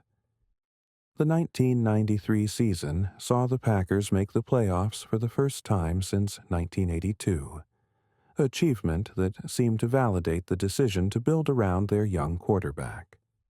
But it was the manner of their success that truly impressed observers. This was not a team grinding out victories through superior defense or conservative game management, but one that could score points in bunches and overcome deficits through sheer offensive firepower. Favre's arm strength was legendary, but it was his willingness to attempt throws that other quarterbacks would not even consider that truly set him apart. He could fit passes into windows that seemed too small for footballs to navigate, could deliver strikes while moving in directions that should have made accuracy impossible, could create completions out of broken plays that had devolved into apparent chaos. When he dropped back to pass, defenses had to account not just for the receivers running predetermined routes, but for the possibility that Favre might extend the play and create something entirely different from what the original design had called for. This improvisational ability was perfectly suited to the receiving corps that the Packers assembled around their quarterback. Sterling Sharp brought a combination of size, speed, and hands that made him virtually impossible to cover one-on-one, while Robert Brooks provided the kind of blazing speed that could turn short completions into long touchdowns if defenses were not careful with their coverage. These were receivers who thrived on Favre's unpredictability, who understood that their routes were not just patterns to be run, but starting points for collaborative creativity. The 1994 season marked a turning point in the Favre era, as the Packers not only made the playoffs, but advanced to the divisional round before falling to the Dallas Cowboys. But more than the postseason success, it was the way the team played that suggested something special was building in Green Bay. Favre threw for over 3,800 yards and 33 touchdowns, numbers that were impressive by any standard, but seemed almost supernatural when considered alongside his ability to make throws that defied conventional quarterback mechanics. The running game during this period was anchored by Edgar Bennett, whose style perfectly complemented Favre's aerial circus. Bennett was not a breakaway threat or a power runner in the traditional sense, but rather a complete back who could catch passes out of the backfield, pick up crucial short yardage conversions, and provide the kind of steady, reliable production that allowed the passing game to take calculated risks. When Bennett took handoffs from Favre, when he found gaps in opposing defenses and gained yards through vision and determination rather than overwhelming physical ability, he was providing the balance that made the offense truly dangerous. The offensive line during these years featured players like Mark Tauscher and Mike Walla, who had to master the difficult art of protecting a quarterback whose movements were often unpredictable. Traditional pass protection schemes assumed that quarterbacks would remain in the pocket and deliver throws from predetermined positions. But Favre might scramble left or right, might roll out to extend plays, might throw while moving in any direction at any time. The linemen had to learn to adjust their blocking angles and responsibilities on the fly, to maintain their assignments even when the play had devolved into something entirely different from what had been called in the huddle. But it was on defense where the Packers truly began to separate themselves from other teams during the mid-1990s. Under the guidance of defensive coordinator Fritz Schirmer, the unit developed into one of the most opportunistic and aggressive in the league. This was not a defense built around a single superstar or dominant personality, but rather one that succeeded through collective intelligence and the ability to create turnovers at crucial moments.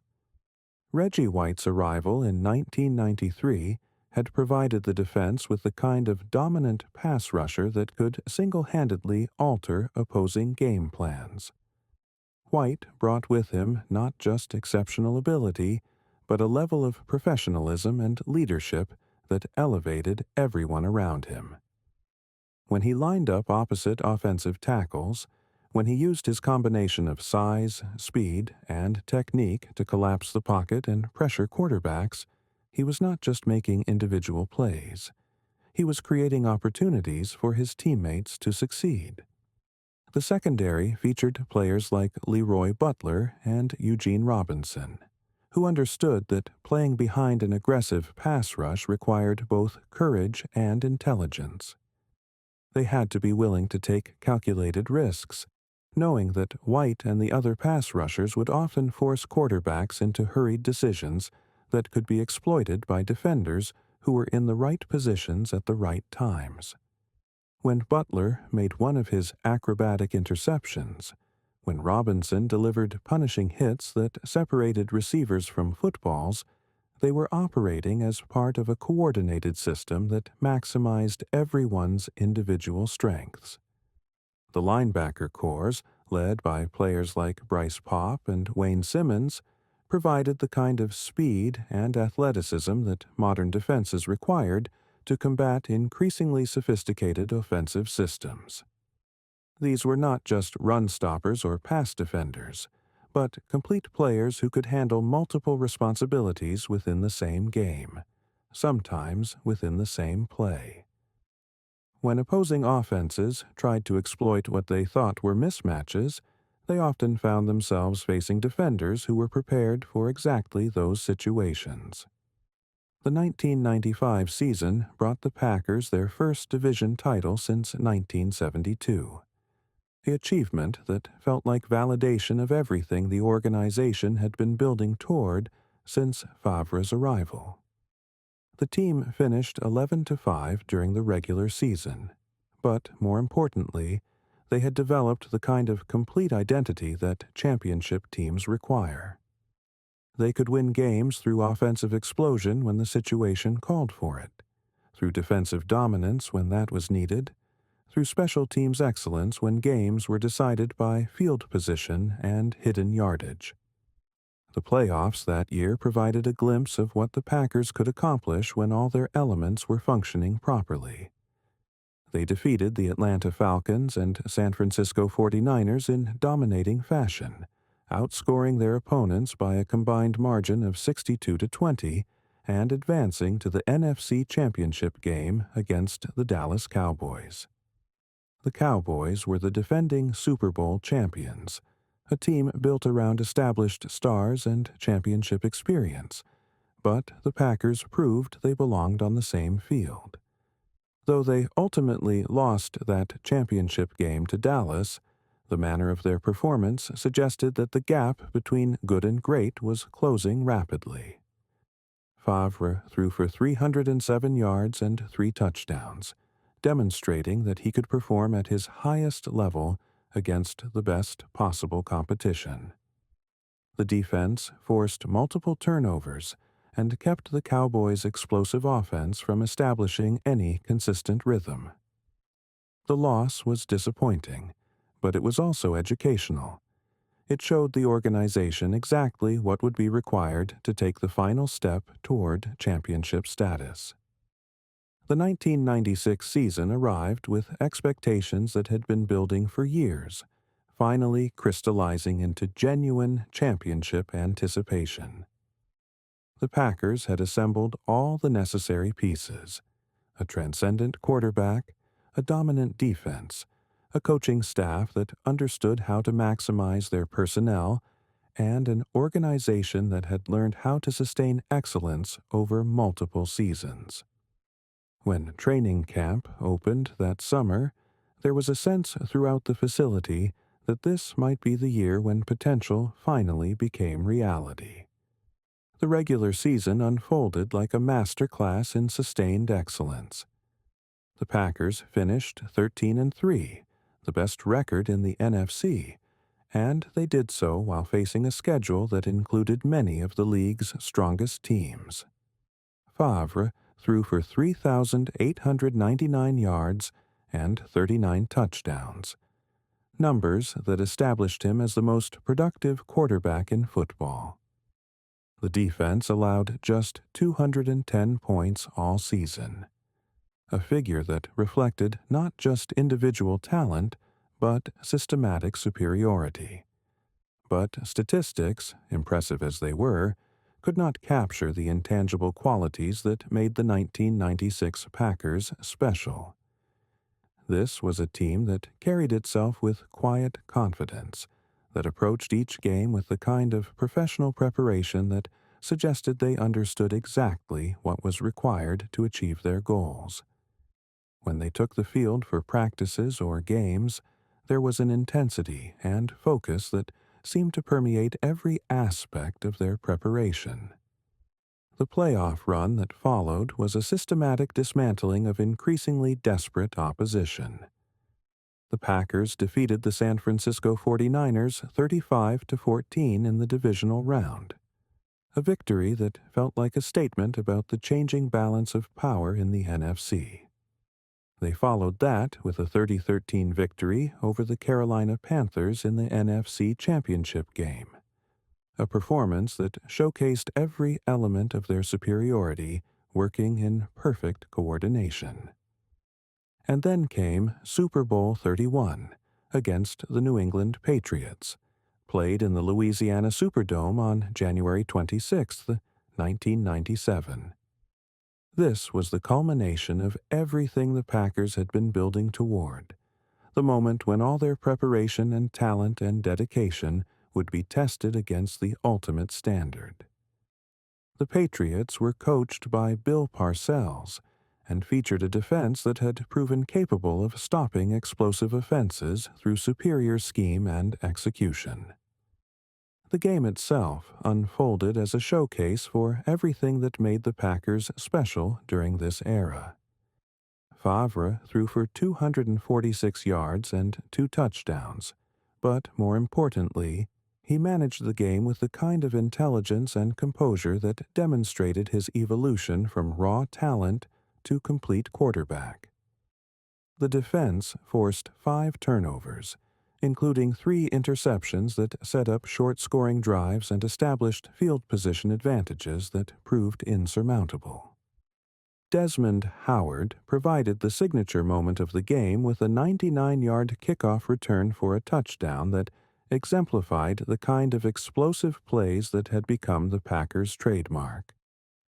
When Howard fielded the kickoff in the end zone, when he found the seam in the coverage and accelerated through it with the kind of speed that made pursuit futile, he was not just scoring 6 points.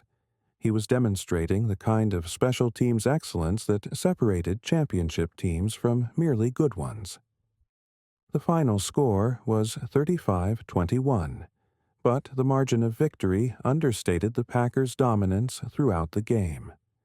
They had controlled the pace and flow of the contest from the opening drive, had never allowed the Patriots to establish the kind of rhythm that might have made the outcome uncertain. When the final whistle blew and confetti fell from the Superdome ceiling, the celebration that followed was both joyful and relieved. Joyful because a championship had finally been achieved. Relieved because the burden of expectation that had been building for years had finally been lifted. For Favre, the Super Bowl victory represented validation of everything he had worked toward since arriving in Green Bay. He had transformed himself from a gunslinger, whose decision-making was often questionable, into a complete quarterback who could win championships through intelligence as well as talent. When he held the Lombardi Trophy above his head, when he spoke to reporters about what the victory meant to him and his teammates and the community that had supported them, he was not just celebrating a single achievement, but acknowledging a journey that had required years of growth and learning. For the organization, the championship represented proof that the methods they had employed to build their team were sound and sustainable. They had not won through lucky breaks or favorable circumstances, but through superior preparation, intelligent personnel decisions, and the kind of organizational culture that could maintain excellence over multiple seasons. They had created something worthy of the Lombardi legacy, while establishing their own identity and approach to championship football. For the community of Green Bay, the Super Bowl victory was a reminder of what made their relationship with the Packers special. This was not just entertainment or distraction, but validation of their values, and proof that small-town America could still compete with anyone when commitment and preparation and collective effort were applied with sufficient intensity. When they watched Favre and his teammates celebrate on the field in New Orleans, they were seeing their own best qualities, reflected in the performance of men who represented their community on the largest possible stage. The championship season had proven that the Favre era was not just about individual brilliance or offensive excitement, but about complete team excellence sustained over time. The quarterback who had arrived in Green Bay as an unknown quantity had evolved into something approaching football poetry. A player whose ability to create magic from chaos had been refined and channeled without being diminished, whose natural gifts had been enhanced by experience and wisdom without losing their essential spontaneity. But even as the community celebrated and the organization planned for continued success, there was an understanding that maintaining championship excellence would require constant effort and adaptation. The NFL was becoming increasingly competitive, with sophisticated coaching staffs and detailed scouting systems that made it difficult for any team to maintain sustained advantages over their opponents. The challenge facing the Packers was not just to defend their title, but to prove that their success could be replicated and sustained over multiple seasons. In the mythology of Green Bay Packers football, no element carries more weight or generates more passion than the rivalries that have defined the franchise's identity for nearly a century. These are not simply competitive relationships between professional sports teams, but deep-seated cultural conflicts that transcend the boundaries of sport and touch on fundamental questions of identity, pride, and regional supremacy. When the Packers face the Chicago Bears, the Minnesota Vikings, or the Detroit Lions, they are not just playing football games, they are participating in ongoing sagas that connect present struggles to historical grievances, current players to legendary predecessors, contemporary fans to generations of ancestors who passed down allegiances like family heirlooms. The rivalry with the Chicago Bears stands as perhaps the oldest and most bitter in professional football, a conflict that began in the 1920s when both franchises were fighting for survival in a league that seemed perpetually on the verge of collapse. The geographic proximity of the two cities, separated by less than 200 miles of prairie and farmland, ensured that their competitions would carry the weight of regional pride. But it was the contrasting philosophies and personalities of their early leaders that transformed competitive games into cultural warfare. George Halas, the founder and longtime patriarch of the Bears, represented everything that small-town Green Bay defined itself against. He was urban, sophisticated, politically connected, possessed of the kind of metropolitan arrogance that assumed smaller cities existed primarily to provide raw materials and markets for larger ones. When Halas looked at Green Bay, he saw a curiosity, a charming anachronism that had somehow managed to survive in a league that was clearly destined to be dominated by teams from major population centers. Curly Lambeau, by contrast, embodied the scrappy determination of a community that refused to accept limitations imposed by geography or demographics. He understood that Green Bay would always be the smallest market in professional football, but he also believed that intelligence, preparation, and sheer force of will could overcome apparent disadvantages. When the Packers faced the Bears in those early decades, they were not just competing for victories. They were asserting the right of small-town America to participate as equals in enterprises that others assumed belonged exclusively to metropolitan areas. The games themselves often reflected these larger cultural tensions. Bears teams typically featured more individual talent, better resources, superior facilities, and the kind of organizational depth that money and market size could provide. Packers teams compensated through superior preparation, innovative strategies, and the kind of collective determination that could make groups of players perform at levels that exceeded their individual capabilities. The most famous early confrontation between these franchises occurred in 1941, when the Packers defeated the Bears 16-14 in a game that featured everything that made their rivalry special: bitter cold, physical play, controversial officiating, and the kind of dramatic finish that ensured the result would be remembered and argued about for decades. The victory came during the Packers' championship season, and it was achieved against a Bears team that many considered the best in professional football. But the rivalry was never just about single games or individual seasons. It was about sustained excellence, about proving year after year that one organization's approach to building and maintaining a football team was superior to the others. During the 1960s, when the Packers were dominating the NFL under Vince Lombardi, the Bears struggled with mediocrity and frequent coaching changes. The contrast was stark and painful for Chicago fans, who were forced to watch their historic rivals achieve levels of success that seemed almost impossibly sustained.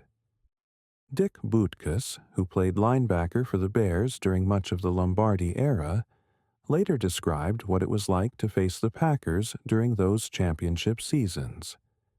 "They didn't just beat you," he recalled, his words carrying the kind of grudging respect that only great competitors can understand. They methodically dismantled everything you thought you knew about playing football. They made you feel like you were competing against a machine that had been designed specifically to expose your weaknesses. The 1980s brought a reversal of fortune that made the rivalry even more intense. The Bears, under Mike Ditka, and featuring one of the greatest defenses in NFL history, dominated the NFC and won Super Bowl XX with a swagger and confidence that seemed designed to humiliate their Green Bay rivals. The Packers, meanwhile, were struggling through some of the most difficult years in their history, fielding teams that were competitive but rarely threatening to achieve championship status. The contrast during this period was particularly galling for Packers fans because it seemed to validate everything that Bears supporters had always claimed about the fundamental advantages of large markets over small ones. Chicago had the resources to attract superior players, the media attention to recruit top coaches, the organizational infrastructure to sustain excellence over multiple seasons.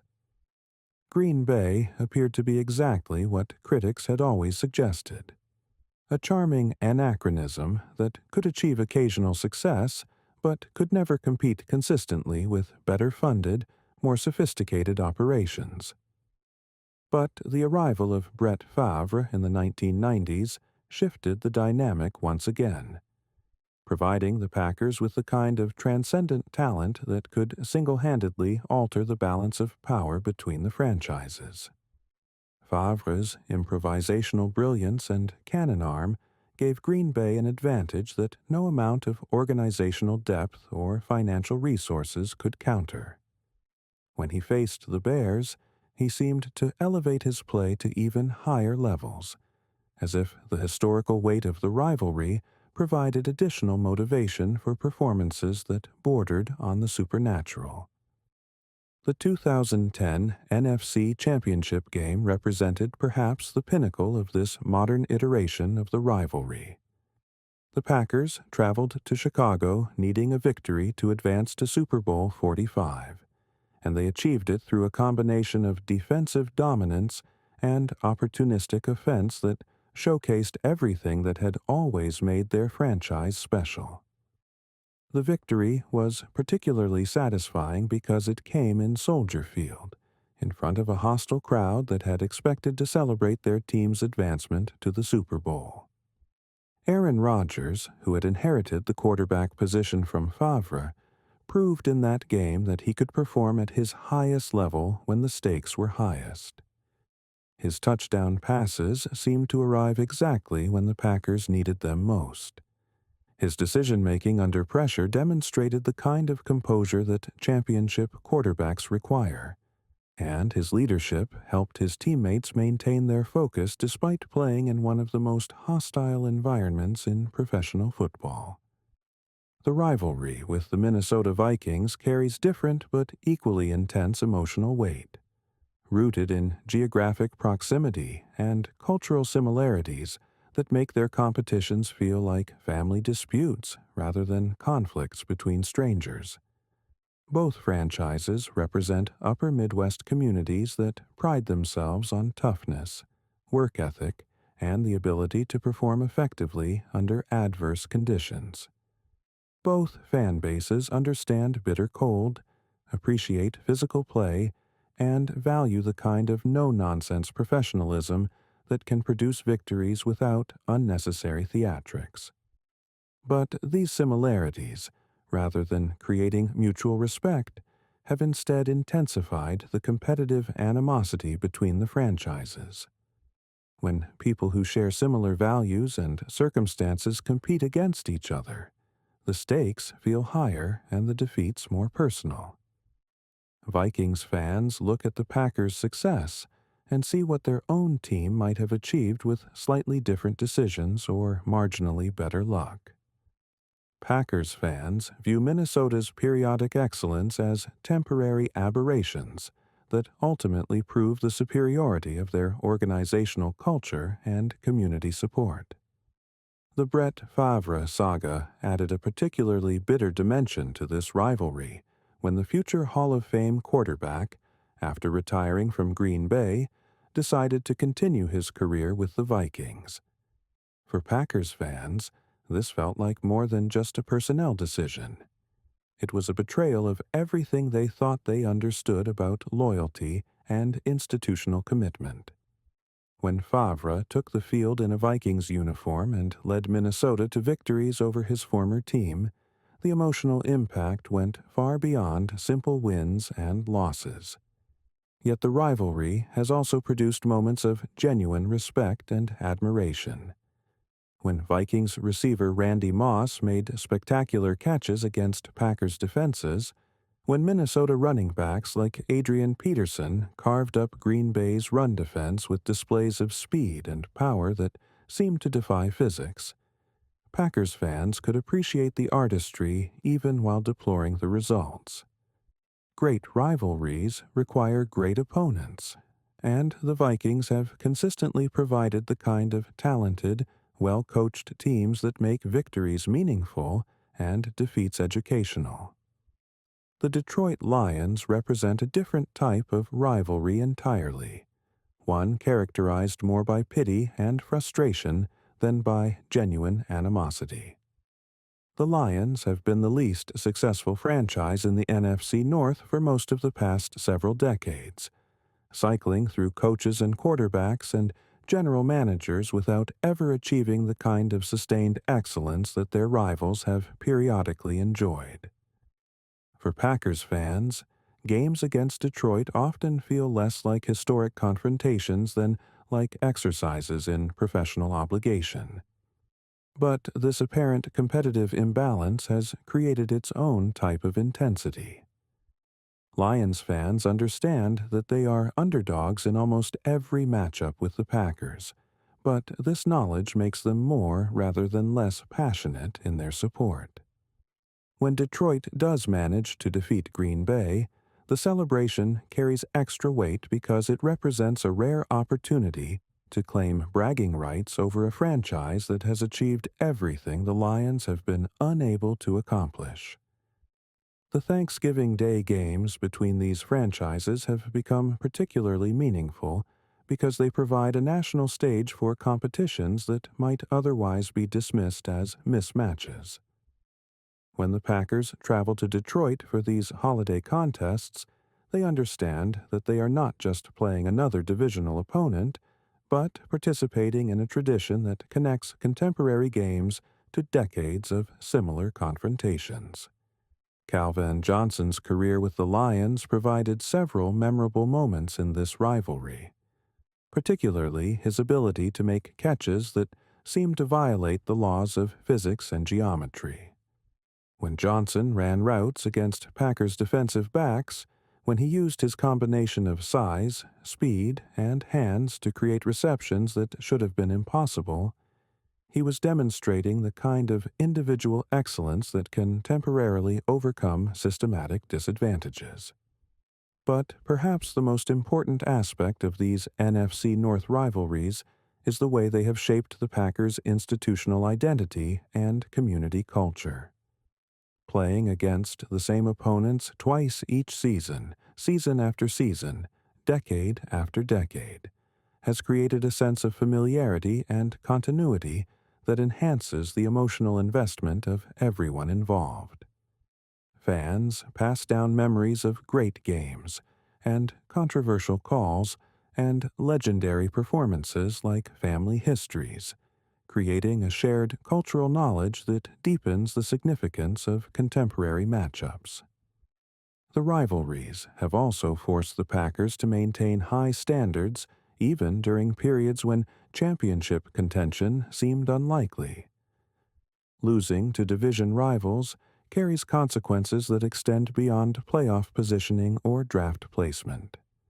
It affects community pride, organizational reputation, and the kind of institutional confidence that successful franchises require to attract talented players and coaches. When Aaron Rodgers throws touchdown passes against the Bears or Vikings or Lions, he is not just accumulating statistics or helping his team win games. He is adding new chapters to stories that began decades before his birth and will continue long after his retirement. The weight of this history, the knowledge that his performances will be remembered and compared to those of legendary predecessors, provides additional motivation for excellence that goes beyond individual achievement or team success. These rivalries represent something that has become increasingly rare in modern professional sports. Genuine, sustained competitive relationships that matter to everyone involved, that generate passion and commitment that transcends mere entertainment value. In an era when player movement and franchise relocation have made many traditional rivalries feel artificial or temporary, the NFC North maintains the kind of authentic animosity that can only develop through decades of meaningful competition. When the Packers face their division rivals, they are participating in something larger than football games.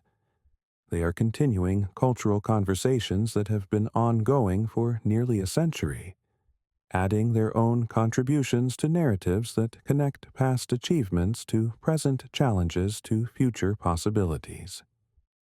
These games matter not just because they affect playoff positioning or draft placement, but because they provide opportunities to demonstrate the values and character traits that define the organization and the community it represents. The transition from Brett Favre to Aaron Rodgers represented more than a simple changing of the guard at the quarterback position. It was a philosophical evolution that tested everything the Green Bay Packers organization thought it understood about sustaining excellence across generations of players and coaches. When Favre announced his retirement in March 2008, only to change his mind and request reinstatement months later, the franchise faced a decision that would define its character and priorities for years to come. The choice was not simply between two quarterbacks, but between two different approaches to leadership, preparation, and the very nature of what it meant to be a Green Bay Packer. Aaron Rodgers had spent 3 seasons learning behind Favre, watching from the sidelines as one of the greatest improvisational quarterbacks in NFL history worked his magic week after week. But Rodgers brought to the position a fundamentally different temperament and skill set, one built around precision rather than spontaneity, calculation rather than instinct, the kind of methodical excellence that suggested perfection might actually be achievable through sufficient preparation and focus. Where Favre had been fire and inspiration, Rodgers was ice and intelligence.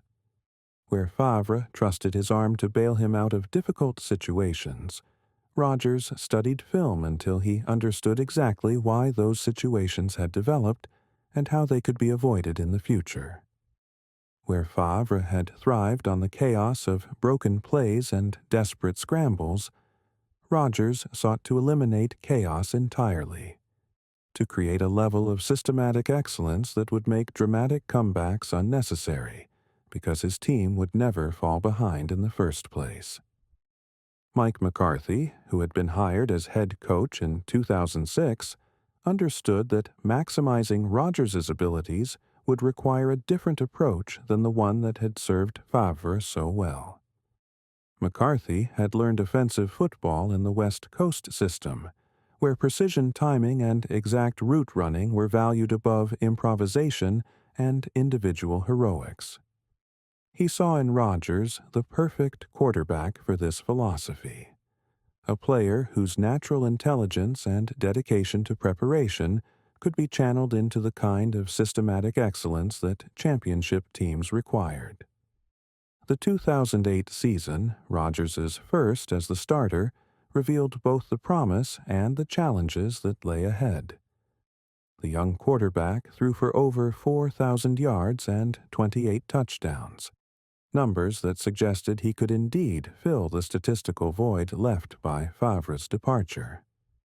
But the team finished 6-10, missing the playoffs for the first time in years, and forcing everyone associated with the organization to confront the reality that talent alone was not sufficient to sustain success at the highest level. The struggles of that first season were educational rather than discouraging. Rodgers learned that being a starting quarterback in the NFL required more than just the ability to throw accurate passes. It demanded leadership skills that could not be taught in classroom sessions, game management abilities that could only be developed through experience, and the kind of composure that would allow him to perform at his highest level when the stakes were highest. The offensive line during this period required significant reconstruction as veterans from the Favre era retired or moved on to other teams. Players like Chad Clifton and Scott Wells provided continuity and veteran leadership, while newcomers like Brian Bulaga and T.J. Lang learned the sophisticated blocking schemes that McCarthy's offense required. The line had to master not just traditional pass protection and run blocking, but the kind of precise timing and communication that would allow Rodgers to operate from the pocket with complete confidence. The 2009 season brought encouraging signs of progress as the Packers finished 11-5 and returned to the playoffs. Rodgers threw for 4,434 yards and 30 touchdowns, while completing nearly 65% of his passes, numbers that established him as one of the most accurate quarterbacks in the league. But more importantly, his decision-making had improved dramatically from the previous season. He was taking fewer risks, making fewer mistakes, and demonstrating the kind of consistent excellence that winning teams require from their most important player. The defense during this period was anchored by players like Charles Woodson and Nick Collins, who brought veteran leadership and playmaking ability to a unit that was learning to operate as a complement to rather than a substitute for offensive production. Woodson, in particular, embodied the kind of professional excellence that the organization valued. Intelligent, prepared, capable of making game-changing plays when they were needed most. But it was the 2010 season that truly announced the arrival of the Rodgers era as something special in its own right, rather than simply a continuation of previous success. The Packers finished the regular season 10-6, earning a wild-card playoff berth that seemed modest compared to their championship aspirations. But what followed was one of the most impressive postseason runs in NFL history. A systematic dismantling of increasingly desperate opposition that culminated in Super Bowl 45. The playoff run began with a victory over the Philadelphia Eagles that showcased everything the Packers had been building toward under Rodgers and McCarthy. The quarterback threw for 180 yards and 3 touchdowns, but more importantly, he managed the game with the kind of composure and intelligence that suggested he had fully mastered the complexities of playoff football. The defense forced multiple turnovers and controlled the pace of the game, while special teams provided the kind of field position advantages that made offensive success almost inevitable. The divisional round victory over the Atlanta Falcons was even more impressive, a 48-21 demolition that featured Rodgers at his most dominant. He threw for 366 yards and 3 touchdowns, completing passes with the kind of precision that made defensive coverage seem irrelevant. When he dropped back to pass, when he identified defensive weaknesses and exploited them with surgical accuracy, he was demonstrating a level of quarterback play that seemed to represent the evolution of the position itself. The NFC Championship game against the Chicago Bears provided the ultimate test of everything the Packers had been building toward. Playing in Soldier Field against their oldest and most bitter rivals, with a trip to the Super Bowl at stake, Rodgers and his teammates faced the kind of pressure that reveals the true character of players and organizations. The 21-14 victory was achieved through a combination of offensive efficiency and defensive opportunism that perfectly exemplified the McCarthy era's approach to winning football. Rodgers threw for 244 yards and 2 touchdowns in the championship game, but the statistics understated his impact on the outcome. His ability to avoid turnovers in hostile conditions, to make crucial throws when the game hung in the balance, to provide the kind of steady leadership that allowed his teammates to perform at their highest level, demonstrated that he had developed into something more than just a talented quarterback. He had become a championship-caliber leader. Super Bowl 45 against the Pittsburgh Steelers represented the culmination of everything the organization had been working toward since Rodgers became the starter. The Steelers were defending champions, a team built around championship experience and the kind of defensive dominance that had historically been successful in Super Bowl competition. They represented exactly the type of opponent that would test every aspect of the Packers' preparation and execution. The 31-25 victory was achieved through the kind of complete team performance that championship teams require in their most important games. Rodgers threw for 304 yards and 3 touchdowns, earning Super Bowl MVP honors for a performance that showcased every aspect of his development as a quarterback. His passes were precise under pressure, his decision-making was flawless in crucial situations, and his leadership helped his teammates maintain their focus despite playing on the largest possible stage. But the victory was about more than just quarterback play. The defense forced 3 turnovers and limited a powerful Pittsburgh running game to manageable production. The offensive line provided excellent protection despite facing one of the league's most aggressive pass rushes. Special teams executed flawlessly in situations where field position could have determined the outcome.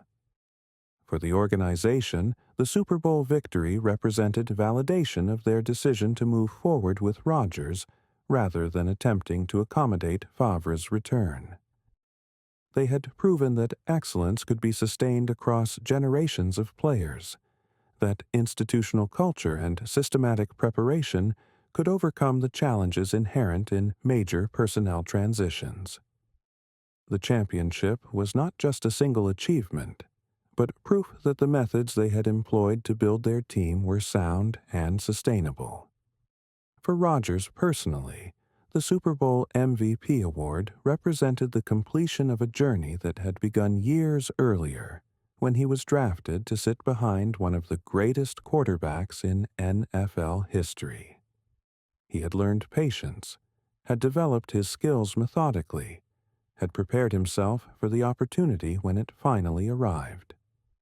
When he held the Lombardi Trophy above his head, when he spoke to reporters about what the victory meant to him and his teammates, he was not just celebrating a championship, but announcing that he had established his own identity separate from his predecessor.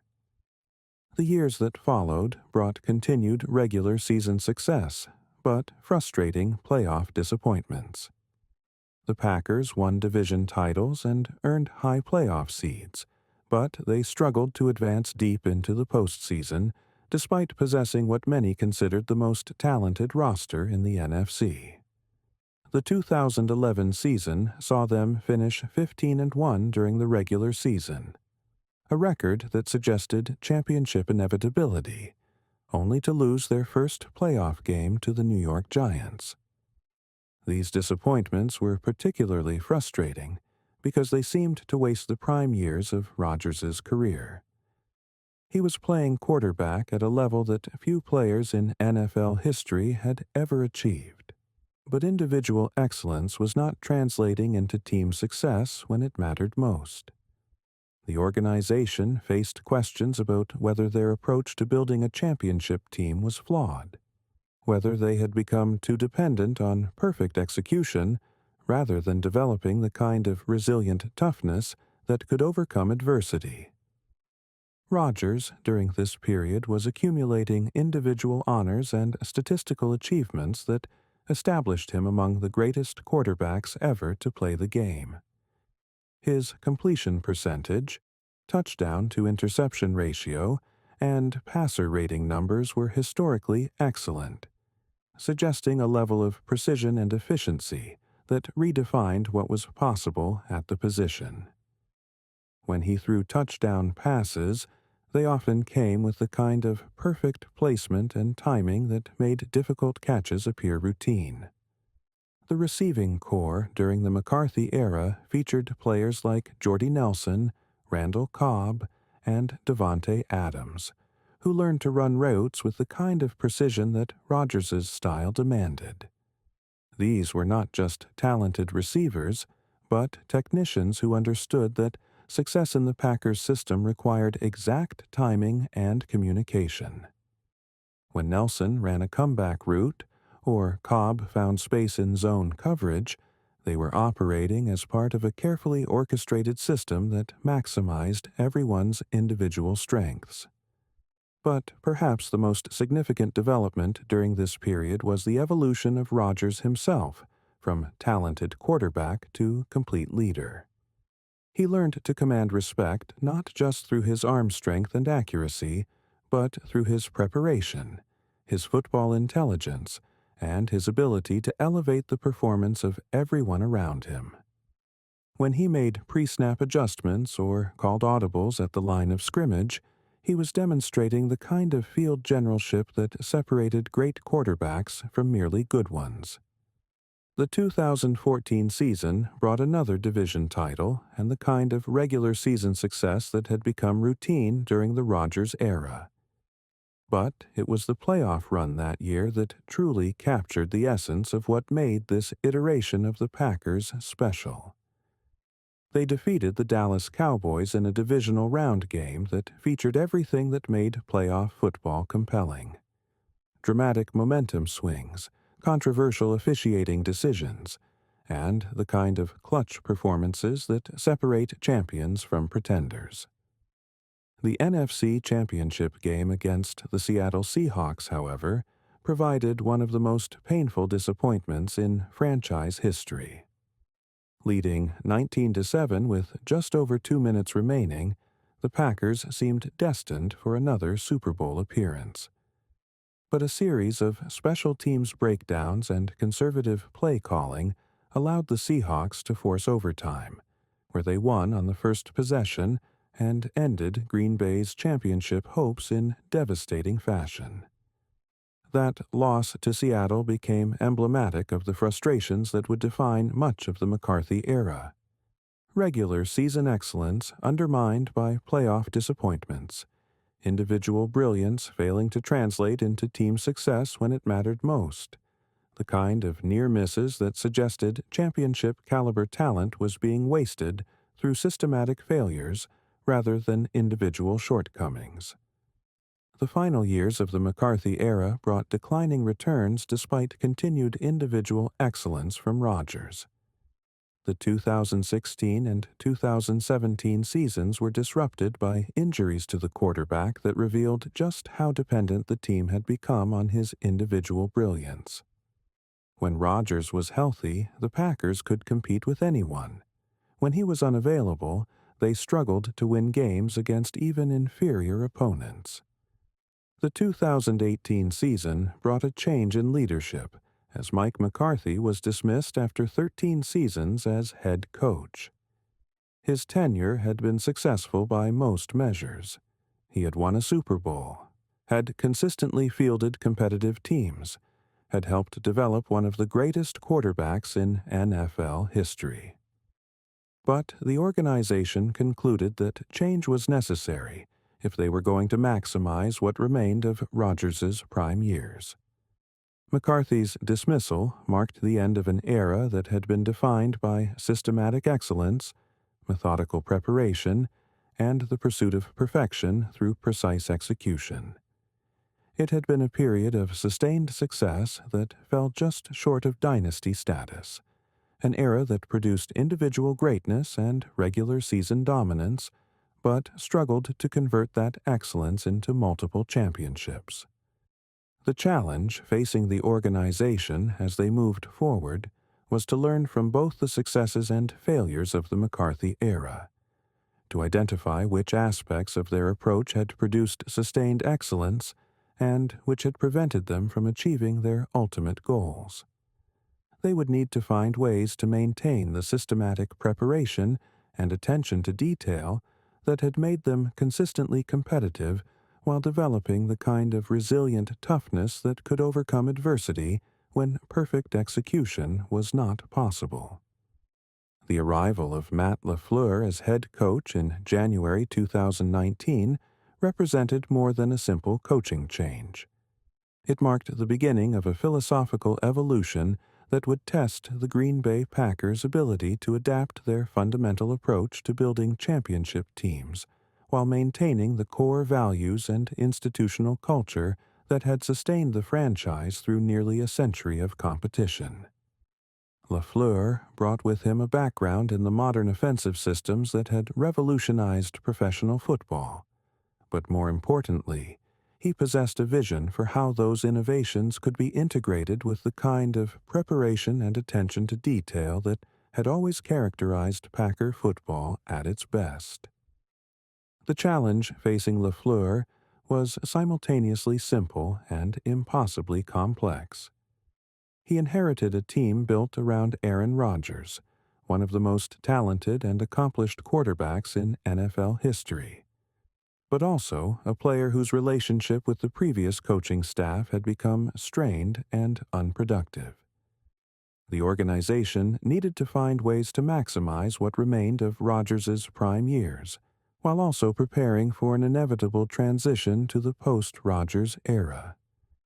They needed to honor the franchise's tradition of systematic excellence while embracing innovations that could provide competitive advantages in an increasingly sophisticated league.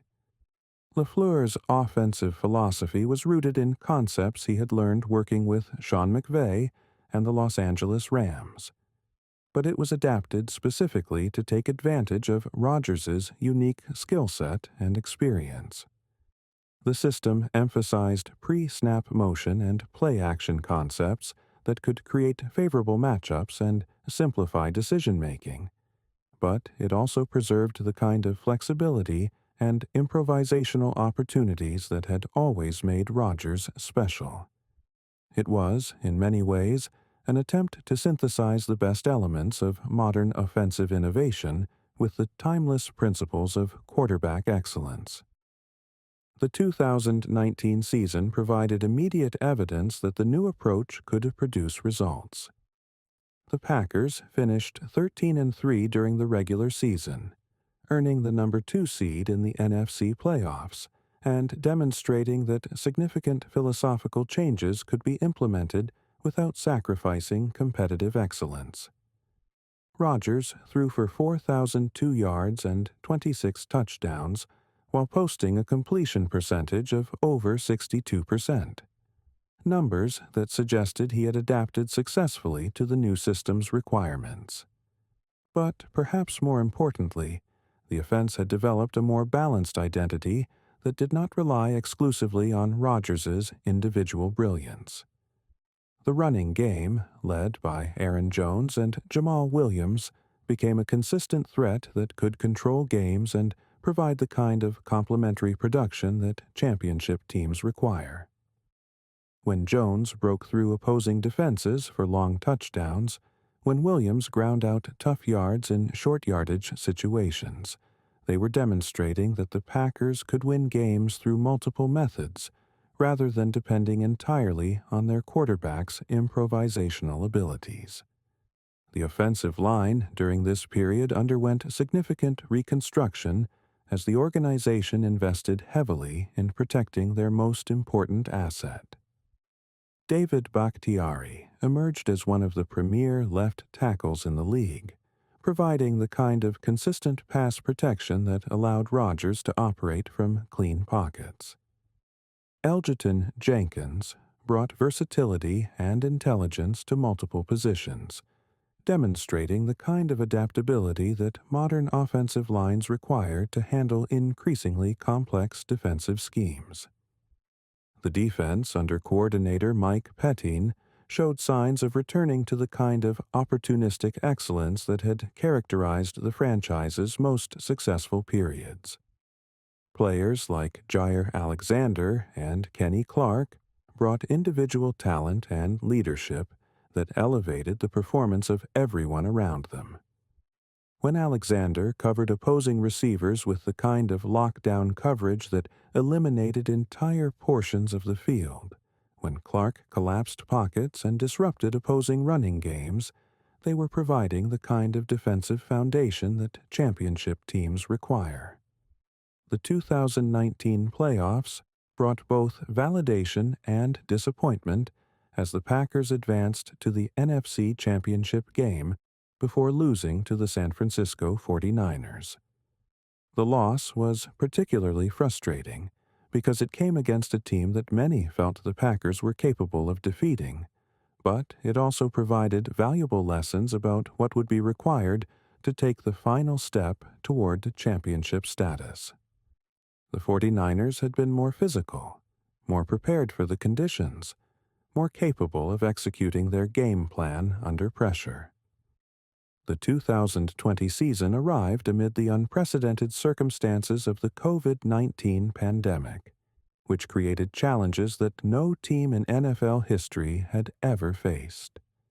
The absence of fans from stadiums, the modified practice schedules, the constant threat of game postponements or cancellations, all created an environment where adaptability and mental toughness became even more important than usual. For the Packers, the strange circumstances seemed to provide additional motivation rather than distraction. Rodgers responded to the challenges of the 2020 season by playing perhaps the best football of his career. He threw for 4,299 yards and 48 touchdowns while completing over 70% of his passes, numbers that established him as the clear choice for NFL Most Valuable Player. But beyond the statistics, it was the manner of his play that impressed observers. He seemed to have found a perfect synthesis between his natural improvisational instincts and the systematic excellence that LaFleur's offense demanded. The receiving corps during this period was anchored by Davante Adams, who had evolved into one of the most precise and reliable targets in professional football. Adams ran routes with the kind of technical perfection that made him virtually impossible to cover one-on-one, and his chemistry with Rodgers reached levels that seemed almost telepathic. When Adams made catches in traffic or found soft spots in zone coverage, he was operating as part of a two-man system that had been refined through years of practice and game experience. The 2020 playoffs brought the Packers to the NFC Championship game once again, where they faced the Tampa Bay Buccaneers and Tom Brady in what many viewed as a passing of the torch between generational talents. The game was played at Lambeau Field, in conditions that should have favored the home team, but the Buccaneers prevailed 31-26 in a contest that showcased both the progress the Packers had made and the work that remained to be done. The loss to Tampa Bay was particularly difficult because it represented a missed opportunity to reach Super Bowl 55, with what many considered one of the most talented rosters in franchise history. Rodgers had played brilliantly throughout the season, and the early rounds of the playoffs, the defense had shown significant improvement from previous years, and the coaching staff had demonstrated the ability to make in-game adjustments that kept the team competitive against any opponent. The 2021 season brought additional complexity as questions about Rodgers' long-term future with the organization became public knowledge. The quarterback had expressed frustration with certain organizational decisions and had requested a trade, creating uncertainty that overshadowed what should have been another successful campaign. Despite the distractions, the Packers managed to finish 13-4 during the regular season and earn the number 1 seed in the NFC playoffs. Rodgers once again won the NFL Most Valuable Player award, becoming only the 5th player in league history to win the honor in consecutive seasons. His statistical production remained at elite levels, but perhaps more importantly, his leadership helped the team maintain its focus despite the ongoing speculation about his future.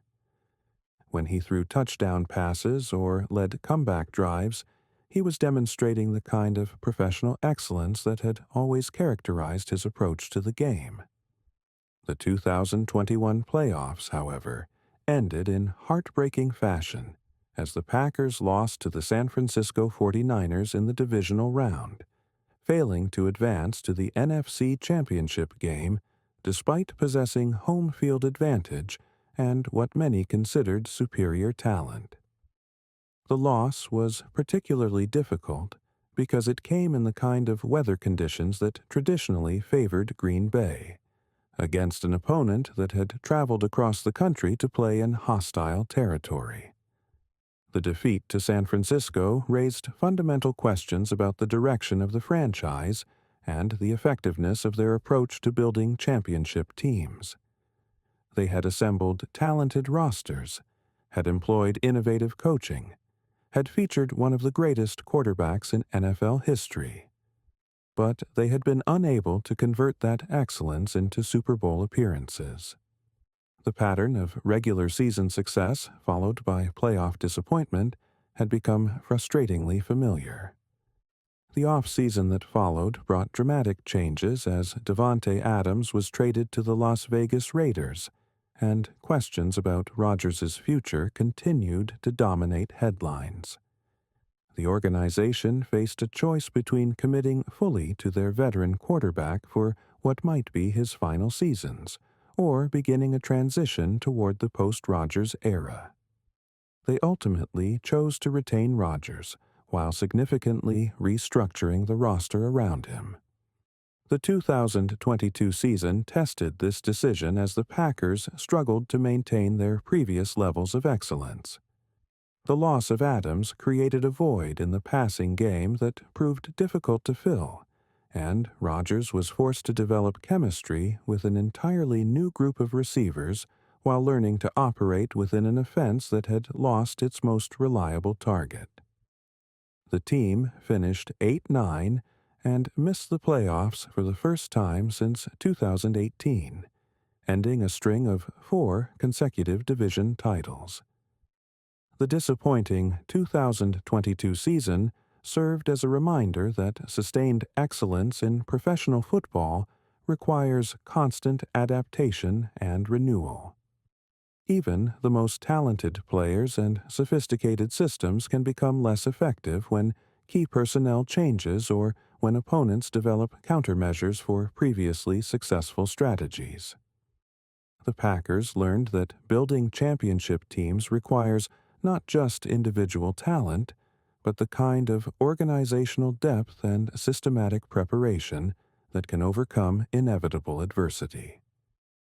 The 2023 season brought additional challenges as questions about the franchise's long-term direction continued to influence both personnel decisions and public perception.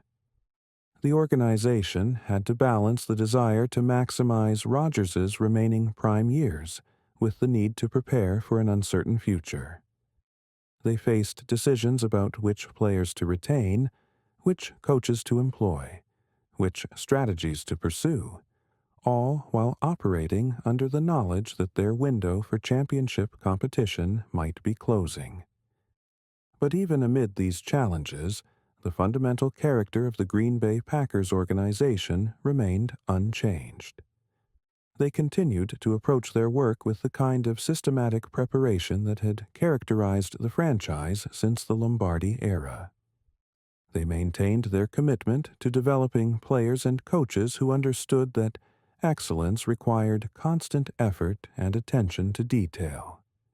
They preserved their connection to the community that had supported them through nearly a century of competition. The modern Packers represent both continuity and change. Continuity with the values and standards that have always defined the organization. Change in their methods and strategies for achieving championship success in an increasingly competitive environment. They understand that honoring their tradition requires more than simply repeating past methods.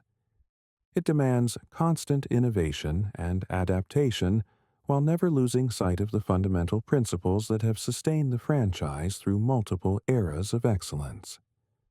As they look toward the future, the Packers face challenges that are both familiar and unprecedented. The NFL continues to evolve, with new rules and strategies that require constant adaptation. The community of Green Bay continues to provide unwavering support, but that support brings expectations that cannot be ignored. The legacy of Lombardi, Starr, Favre, and Rodgers creates standards that inspire but also intimidate. Yet the organization approaches these challenges with the same fundamental confidence that has characterized the franchise since its founding in 1919. They believe that intelligence, preparation, and collective commitment can overcome any obstacle. They trust that their community will continue to provide the kind of support that makes sustained excellence possible. They understand that their responsibility extends beyond winning football games to representing something larger about what is possible when people work together in pursuit of common goals. The story of the Green Bay Packers is far from complete. New chapters are being written every season, every game, every play. Future generations of players and coaches will add their own contributions to the narrative, will face their own challenges, will discover their own methods for achieving excellence. But whatever changes the future brings, the essential character of the organization, its commitment to systematic preparation, its connection to community, its belief that small-town values can produce large-scale success, will endure. This is what makes the Packers special, what has allowed them to transcend the normal boundaries of professional sports to become something approaching mythology. They represent proof that geography is not destiny, that determination can overcome apparent disadvantages, that the pursuit of excellence is its own reward regardless of external circumstances. In a world that often seems dominated by size and resources and political connections, the Green Bay Packers stand as evidence that intelligence, preparation, and collective commitment remain the most powerful forces for achieving lasting success. And so the story continues, season by season, generation by generation, each new chapter adding to a narrative that began more than a century ago when a young man named Curly Lambeau looked at a small city in Wisconsin and saw the possibility for greatness. The methods may change, the faces may be different, the challenges may evolve, but the fundamental spirit that has always driven the Green Bay Packers remains constant. The belief that excellence is not an accident, but the inevitable result of doing things correctly, consistently, and completely, no matter how long it takes or how difficult the journey becomes.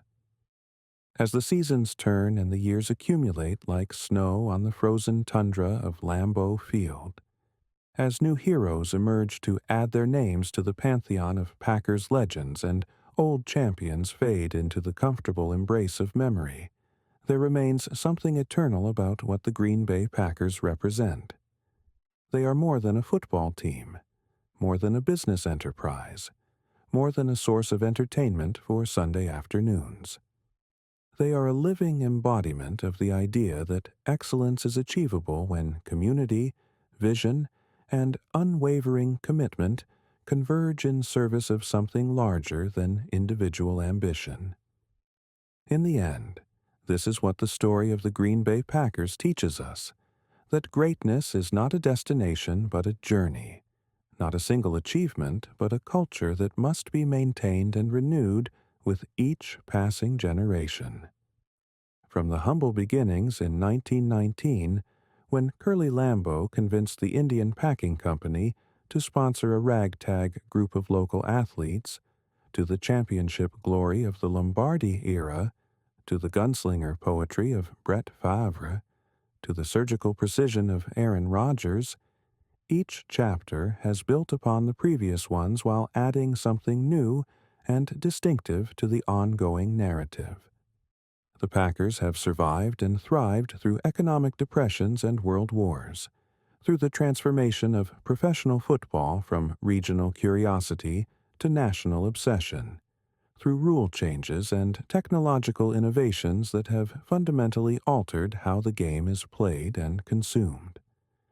They have weathered coaching changes and roster turnover, salary caps, and free agency, the constant pressure to abandon their small-town identity in favor of more metropolitan alternatives. Yet, through all these changes, they have remained essentially themselves, a community-owned franchise that operates according to principles that seem almost anachronistic in an era of corporate consolidation and profit maximization.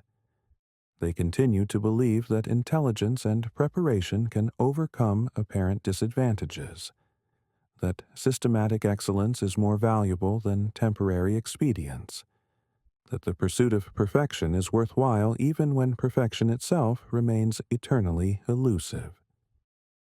The frozen tundra of Lambeau Field serves as the perfect metaphor for this enduring character. Each winter, the playing surface appears to die, covered by snow and ice that make it look barren and lifeless. But beneath that frozen surface, life persists, waiting for the proper conditions to emerge once again in all its green glory. So too with the Packers organization. Seasons of struggle and disappointment may make it appear that the magic has been lost, but the essential elements remain, ready to flourish when the right combination of talent and leadership and opportunity aligns. This is what makes the Packers' story ultimately hopeful rather than nostalgic, forward-looking rather than backward-focused. Each new season brings the possibility of adding new chapters to the legend. Each young player represents the potential for greatness yet to be achieved. Each coaching decision creates opportunities for innovation within the framework of established tradition. The fans who brave sub-zero temperatures to watch their team play understand this in ways that transcend rational analysis. They are not simply consumers purchasing entertainment, but participants in an ongoing experiment that tests whether community values can produce excellence on the largest possible stage.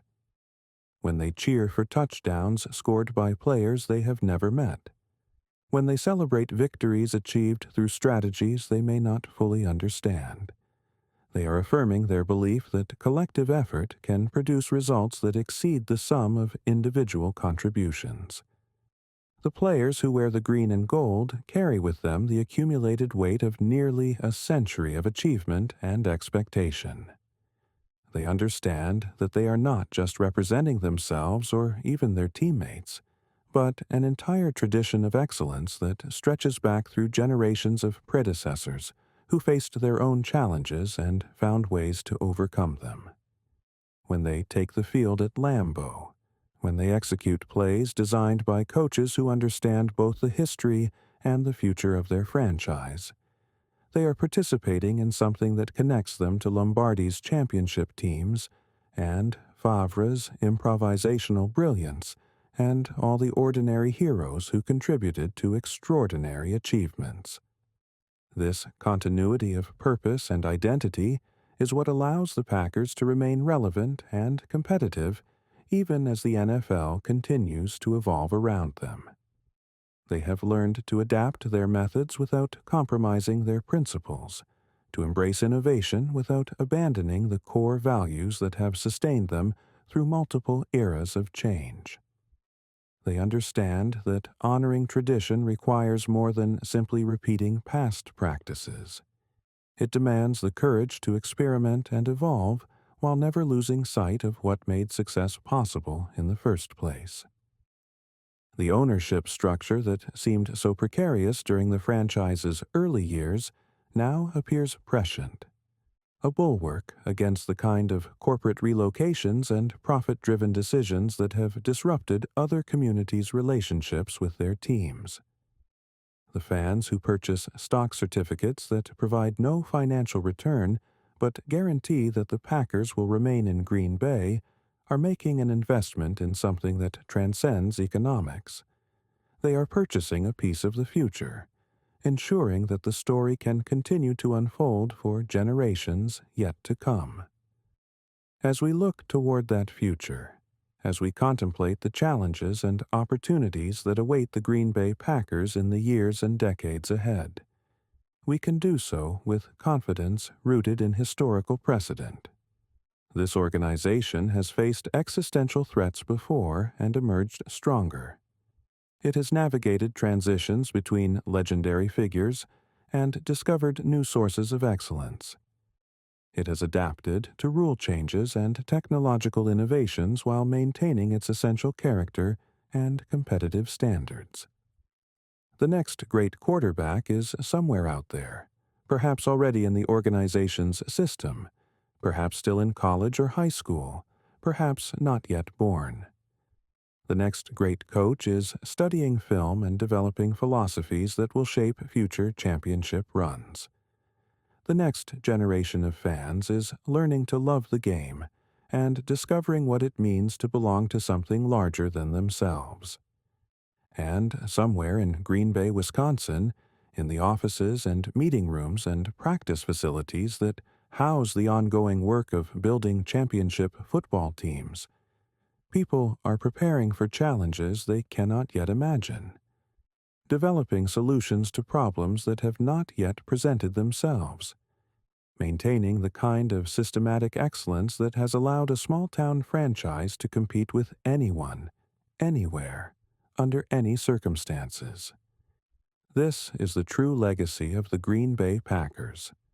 Not just the championships won, or the records set, or the individual achievements accumulated over nearly a century of competition, but the proof that sustained excellence is achievable when the right values are pursued with sufficient dedication and intelligence.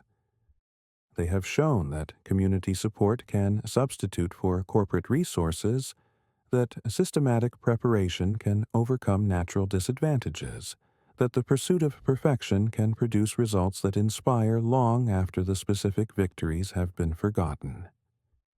In a world that often seems to prize shortcuts over substance, immediate gratification over long-term development, individual achievement over collective success, the Green Bay Packers stand as a reminder that some things are worth preserving, that some methods are worth maintaining, that some dreams are worth pursuing regardless of how difficult or unlikely they may seem. The story continues, season by season, play by play, decision by decision. New heroes will emerge, new challenges will arise, new opportunities will present themselves.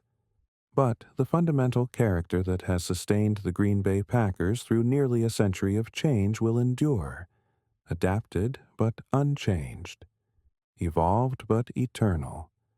Proof that excellence is not an accident, but the inevitable result of doing things correctly, consistently, and completely, no matter how long the journey or how uncertain the destination. This is what it means to be a Green Bay Packer. This is what it means to belong to something larger than yourself. This is what it means to believe that greatness is possible when community, commitment, and unwavering faith in the pursuit of excellence converge in service of dreams that seemed impossible until the moment they became inevitable. The frozen tundra waits for spring. The championship banners flutter in the Wisconsin wind. The story continues, now and always, world without end.